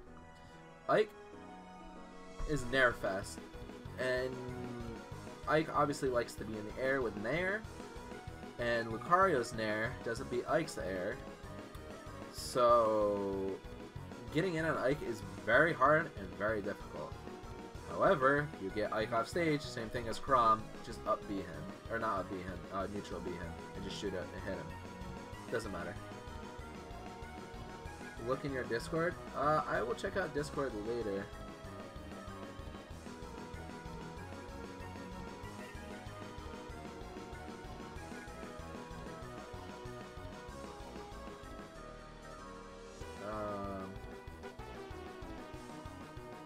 I see that you're in one of the voice chats, but I'm not joining it right now. Yeah, I mean, I think we can exploit Ike's recovery fairly well, but Ike's Nair into up air into like Ike has tons of tools to kill us. Like you just have to camp with Aura a lot with him, jump up Aura with him a lot, and use side B a lot. Don't let him get in. Like you wanna make a wall, dude. You wanna pull a trump on him, make a wall. Make it so he can't get in easily. Make it so it's like really hard and very tough and difficult for him, right? I think we slightly beat Sonic. Sonic's very fast, however, somewhat similar to Captain Falcon and Meta Knight. They're gonna dash in a lot, jump up, down air. If you don't really know what to do against Sonic, and Sonic's just kind of running around doing whatever his thing, jump up and down air is never really a terrible option. Kind of just hang out on your side of the stage and throw out whatever moves you want. But because like he might run into them, but if you throw out whatever moves you want, he might just wait for you to throw out whatever move and then punish you accordingly to that. I think he can Aura Sphere charge is really good in this. However, his forward air can go through the charge, I believe. His forward air, his F smash, I believe, both go through it. Other than that, you can kill him off stage pretty easily because his up B doesn't have a hitbox. Again, similar to like Ike and Chrom, where if he goes above the stage, you can shoot Aura Sphere and hit him for it. However, Sonic's recovery does snap the ledge, so like a good Sonic is always going to snap the ledge. Aura Sphere is going to be really good too. Aura Sphere is going to catch them off guard because they're going to be running around doing whatever they want, and then you just shoot an Aura Sphere whenever, like if you're at really high percent, it's like shooting Aura Sphere is definitely not a bad option. Don't use side B at all during this matchup because it's terrible. You use side B, it's super laggy. Sonic's just gonna punish you somehow. He's gonna jump over, he's gonna punish you, he's gonna homing attack you, he's gonna forward air you, he's gonna do whatever he wants. Sonic's very fast, but just don't let him overwhelm you. Yoshi, I think it's even. Again, Aura Sphere, your best friend in this. Yoshi's always gonna double jump. Yoshi doesn't go to the ledge, right? Yoshi always just jumps back on the stage. When Yoshi jumps back on stage, you can back air. Back air is seriously going to be your best friend in this. Don't use side B again. This is another matchup where you don't use side B. Use Aura Spheres a lot. Use back airs a lot. If you notice that they down B a lot, because a lot of scrub Yoshis will down B a lot, you can counter it. Even if you don't counter it, if they down B, you can shoot an Aura Sphere. You can force palm flame them. See, the thing is with Yoshi is he doesn't like to be on the ground, so landing a force palm grab is going to be very difficult. So your main tool is going to be Aura Spheres and back airs, and maybe even up airs too. Yoshi has combos, and like really good Yoshis are going to know their jab locks, and the jab locks are going to kill you if you don't tech it correctly. Which would then honestly put Yoshi into slightly losing, depending on the Yoshi. But like this could go either way. Like scrub Yoshis, we slightly win that. We can get away with a lot of dumb shit in that. Good Yoshis, they're going to get a lot of job blocks, and they're going to beat you, and they're going to kill you pretty early. If they're not good, but they're not bad, it's going to be a challenge. It's going to be difficult. I think we slightly beat Pac as well. Because the thing is with Pac-Man, Pac-Man is going to throw out Pac-Man's side B, you can punish with your side B. So, like, I think his side B goes through our shield. So, you're just going to have to kind of do, like, Smash 4 reactions and, like, run and force palm grab him. While he's charging up, like, items, you can shoot out Aura Sphere, which is going to force him to shield, which is going to force him to stop charging whatever he's doing. So, it's going to, like, make it so that the item, like, he's going to want to get a key to kill us early. It's going to make it so getting key is a little bit harder, right? So, you can if you throw out a lot of Aura Spheres, he's gonna want to shield a lot. If he shields a lot, you can run a force palm grab him. Fire Hydrant, I'm pretty sure you can counter the water. You can counter when he throws it down. You can counter when the Fire Hydrant's coming at you. Also, Aura Sphere, just keep throwing Aura Sphere. Aura Sphere is a lot like a really good move in this matchup. Throw out Aura Spheres a lot. If he puts down a Fire Hydrant, throw out a fully charged Aura Sphere, and then like one more hit after that. Like either a fully charged Aura Sphere is like at higher percents. Fully charged Aura Sphere is going to knock Fire Hydrant out in one hit. At mid to low percents, you might need a little bit more, like one or two more hits, and then it can hit him back. So like we have tools to make it so Pac-Man can't use Fire Hydrant, which means that he can't get his like item combos and item setups and shit like that. His recovery is very linear too, so we can punish his recovery very accordingly as well. Some of his moves are pretty laggy too. But Pac-Man, if he does and can get his setups and kills, like if he gets key, if he gets Fire Hydrant, if you let the water run and like do all of that, Pac-Man's gonna completely take control and completely dominate, and you're probably gonna lose the match. Back air is pretty good in this matchup too. Back air, even force palm grab, Aura Sphere, like all of Lucario, like Pac-Man doesn't have a single thing to stop us from doing using the tools that we need to use to win that matchup. So this is the list, right? Now let's order this, right?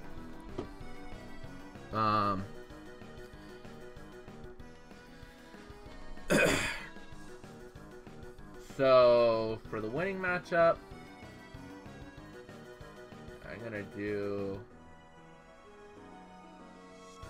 it like this.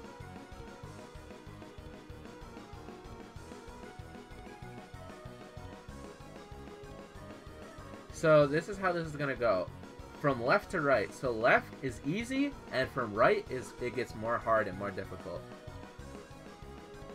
And I would like it if this would like work. Like I'm hovering over Jigglypuff, but he wants me to go to the right.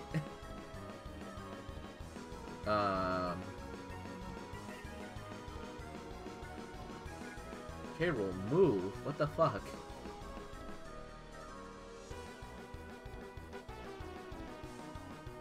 Yeah, we're gonna put him here. And again, this is all just my opinion. This is all opinion based. This is not like a real Lucario matchup chart, matchup guide. Like, this is all just my opinions and like quick little tips on how to deal with like certain characters and whatnot.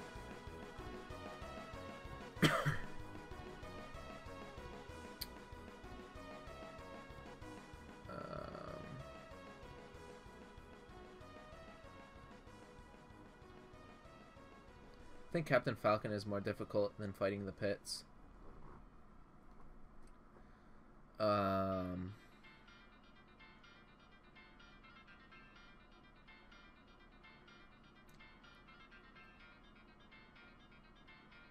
Yeah, I think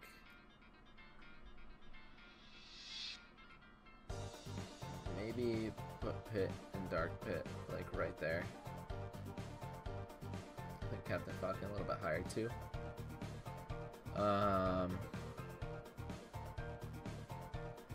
Maybe Jigglypuff a little bit lower.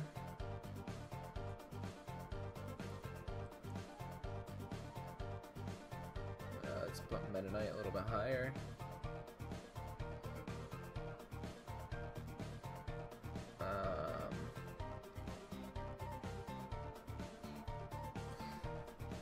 What is one of our easiest matchups? I think maybe Isabelle might even be one of our easiest matchups.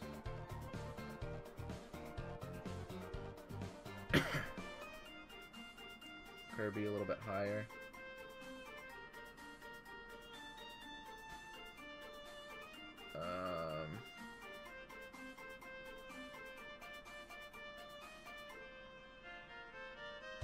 I think K. Rool a little bit higher.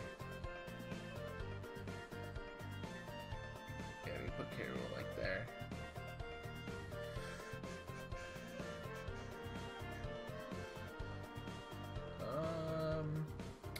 I think that looks fairly alright for the winning ones. Slightly winning. I'm gonna put like Peach, Daisy, and Palu all could even be winning. Or even, right? Honestly, I'm gonna put Ridley into winning. Yeah, I'm gonna put Ridley into winning. I think. Oh, I'm gonna put Game Watch into no idea, because nobody fucking plays that character. I don't know. I think we might even put Greninja in even. No, I'm gonna put him here and put him like.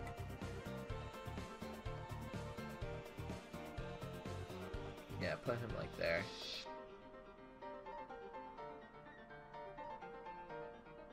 Yeah. Put Toon Link there.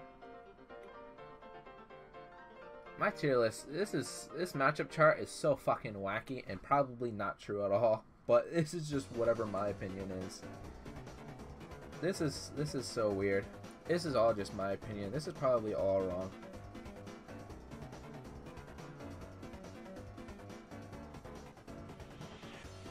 Where did I put Wario? I think remaining Lucario made me a furry. Where did I put Wario? Oh yeah, Wario, we slightly lose that. Maybe even, yeah, maybe even losing. You're right.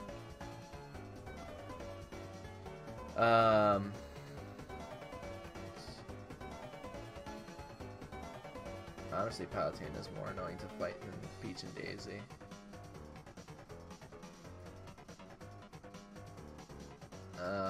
Those two are probably right.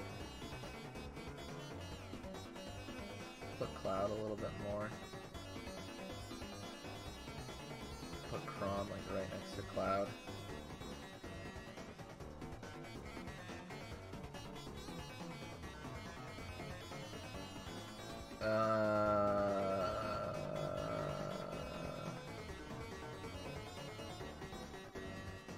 I think that's pretty much about right. Yoshi maybe.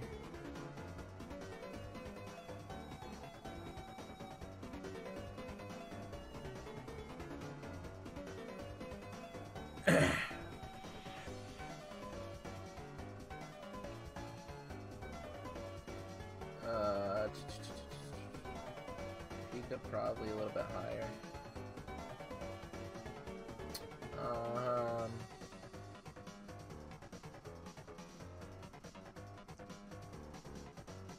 Yeah, put Zard a little bit higher. Put Yoshi a little bit higher, depending on like who you're playing against, but not higher than Chrom. Also, I'm gonna put Chrom above Ken and Ryu. I'll put Yoshi above Ken and Ryu. Oop. Yo, Yoshi, what are you doing over there, bud?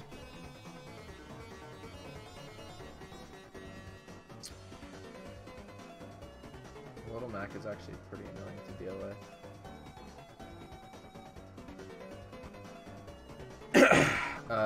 I'm putting Pichu like all the way at the top because I can't really decide.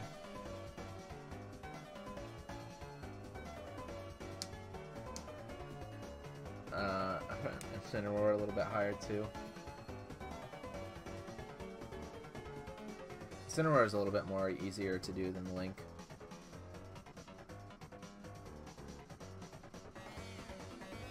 I think Roy's fine where he is.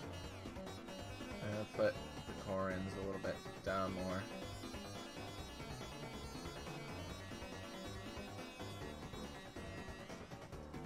So like Swordy's there, Pokemon Trainer, Ivysaur. Honestly, let's put Squirtle a little bit down there. Pokemon Trainer, Ivysaur. Who's more annoying? I think Ganondorf, maybe. Yeah, I can put Ganondorf there.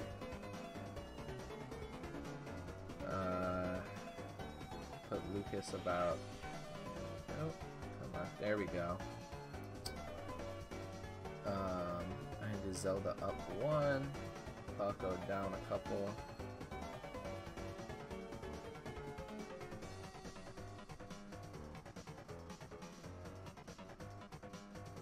Yeah, put Falco right there.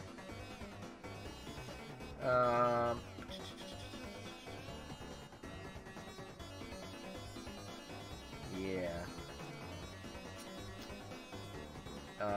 Wolf, put that bad boy all the way at the top. Put Fox all the way at the top. Put Wario at the top. Put Lucina at the top. And due to the tipper differences, Marth's going to be a little bit different. I'm going to put Dark Samus in front of Samus because, again, like, Samus and Marth are, like, worse echoes. On top of, like... on top of, like, Lucas and Ness. Oh god, Ness is fucking obnoxious to play against. I think, yeah.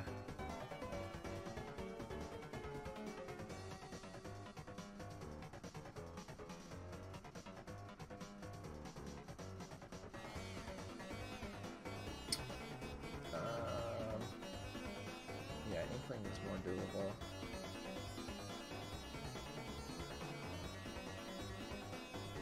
Honestly, let's do this, right?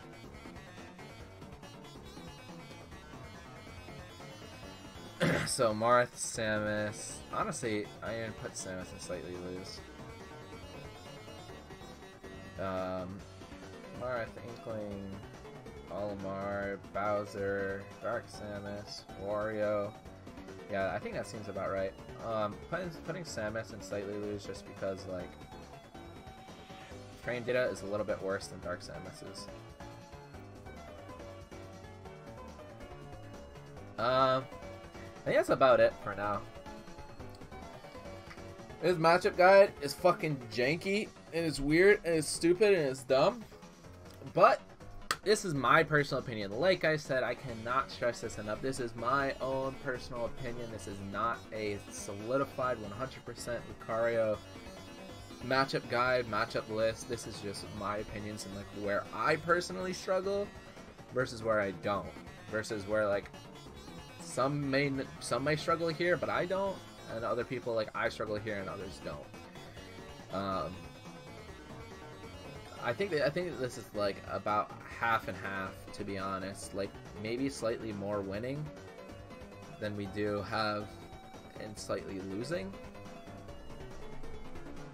But like, yeah, I think Lucario is like a high mid tier, and that's about it. Like, and it sucks because I don't really know these characters that well because I haven't played against them, and the Miis are like so different that I have to completely put them in their own category. Like, I don't know. Like, honestly, if I have to, we probably like slightly beat Mii Brawler. I just don't know how to do it again. I put Mii Brawler there.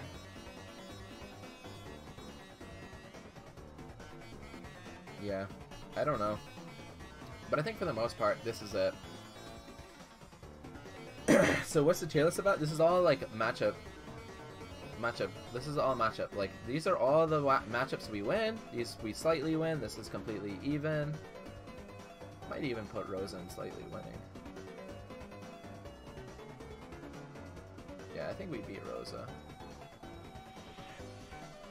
Rosa can be annoying to deal with, but we can kill her fairly early.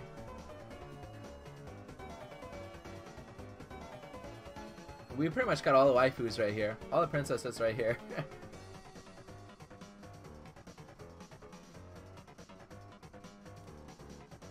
Yeah, just double checking it. These are all the matches we slightly lose. This is losing, slightly winning, and winning. And then the furry boy. We got Miis down here because they can change their moveset. Never really run into... I fought like one Mii Brawler, so I don't know too much about him. Never fought a Game & Watch, never fought a Duck Hunt in this game, never fought a Shulk, never fought... I fought a Mega Man once. And I'm pretty sure that was before the game even came out, so... Or, no, that was literally the day the game came out. The day that the game came out, I fought a Mega Man and haven't fought one since. But I heard Mega Man's good in this game, so I don't know. Yep, this is my chat. This is my matchup chart. Anyways, guys, let's see what we got here. I've been streaming for 3 hours. It took me 3 hours to do this. Holy shit, guys. Oh, I did not think that I was streaming that long. Wow. Okay. That's incredible. Okay, sure. It took me 3 hours to fucking make this list. Holy shit. Alright, guys. Yeah, I think I'm gonna end my stream here because I've been streaming for like 3 hours. That's incredible. I've been doing this one thing for 3 hours. So yeah, anyways, guys, if you enjoyed this stream, or if you're watching the video, if you enjoyed either one of them, don't forget to leave a like, comment down below what you think I screwed up on this, or what your opinions are as well. Because again, this is all just my opinion. You guys are all entitled to your own opinion. Let me know what you guys think down below. What matches do you think we win? What matches do you think we lose? What matches do you think we go even? Where did I go wrong in this matchup chart? Let me know down below in the comments. Hit that like button, hit that subscribe button if you haven't already, turn on notifications so you can stay updated whenever I go live or whenever my videos go live. Join the Discord as well. I always notify whenever I'm about to stream or whenever I go live, or when I upload new videos and things like that. So staying in the Discord is really awesome too. I interact with all of you guys one-on-one. I'll message you, I'll send you DMs, I'll do whatever. Very interactive in my Discord. I host private lobbies and private sessions in my Discord as well, so if you want to like play against me sometime, like join the Discord and get this Smash roll and we can play sometimes. Follow me on Twitter if you haven't already. That's about it, guys, and thank you all for watching. I really do appreciate it. And I hope to see you guys all again soon, maybe Sunday or Monday, because the rest of this week I'm going to be pretty busy. So, I won't see you guys for a couple days, no video for a couple days, so I hope you guys enjoy the next couple days, but this coming up week I'm starting up fresh again and starting right back up again. So yeah, I hope you guys really enjoyed this, and don't forget to subscribe, join the Discord, follow me on Twitter, and I hope you guys all just have a wonderful day today.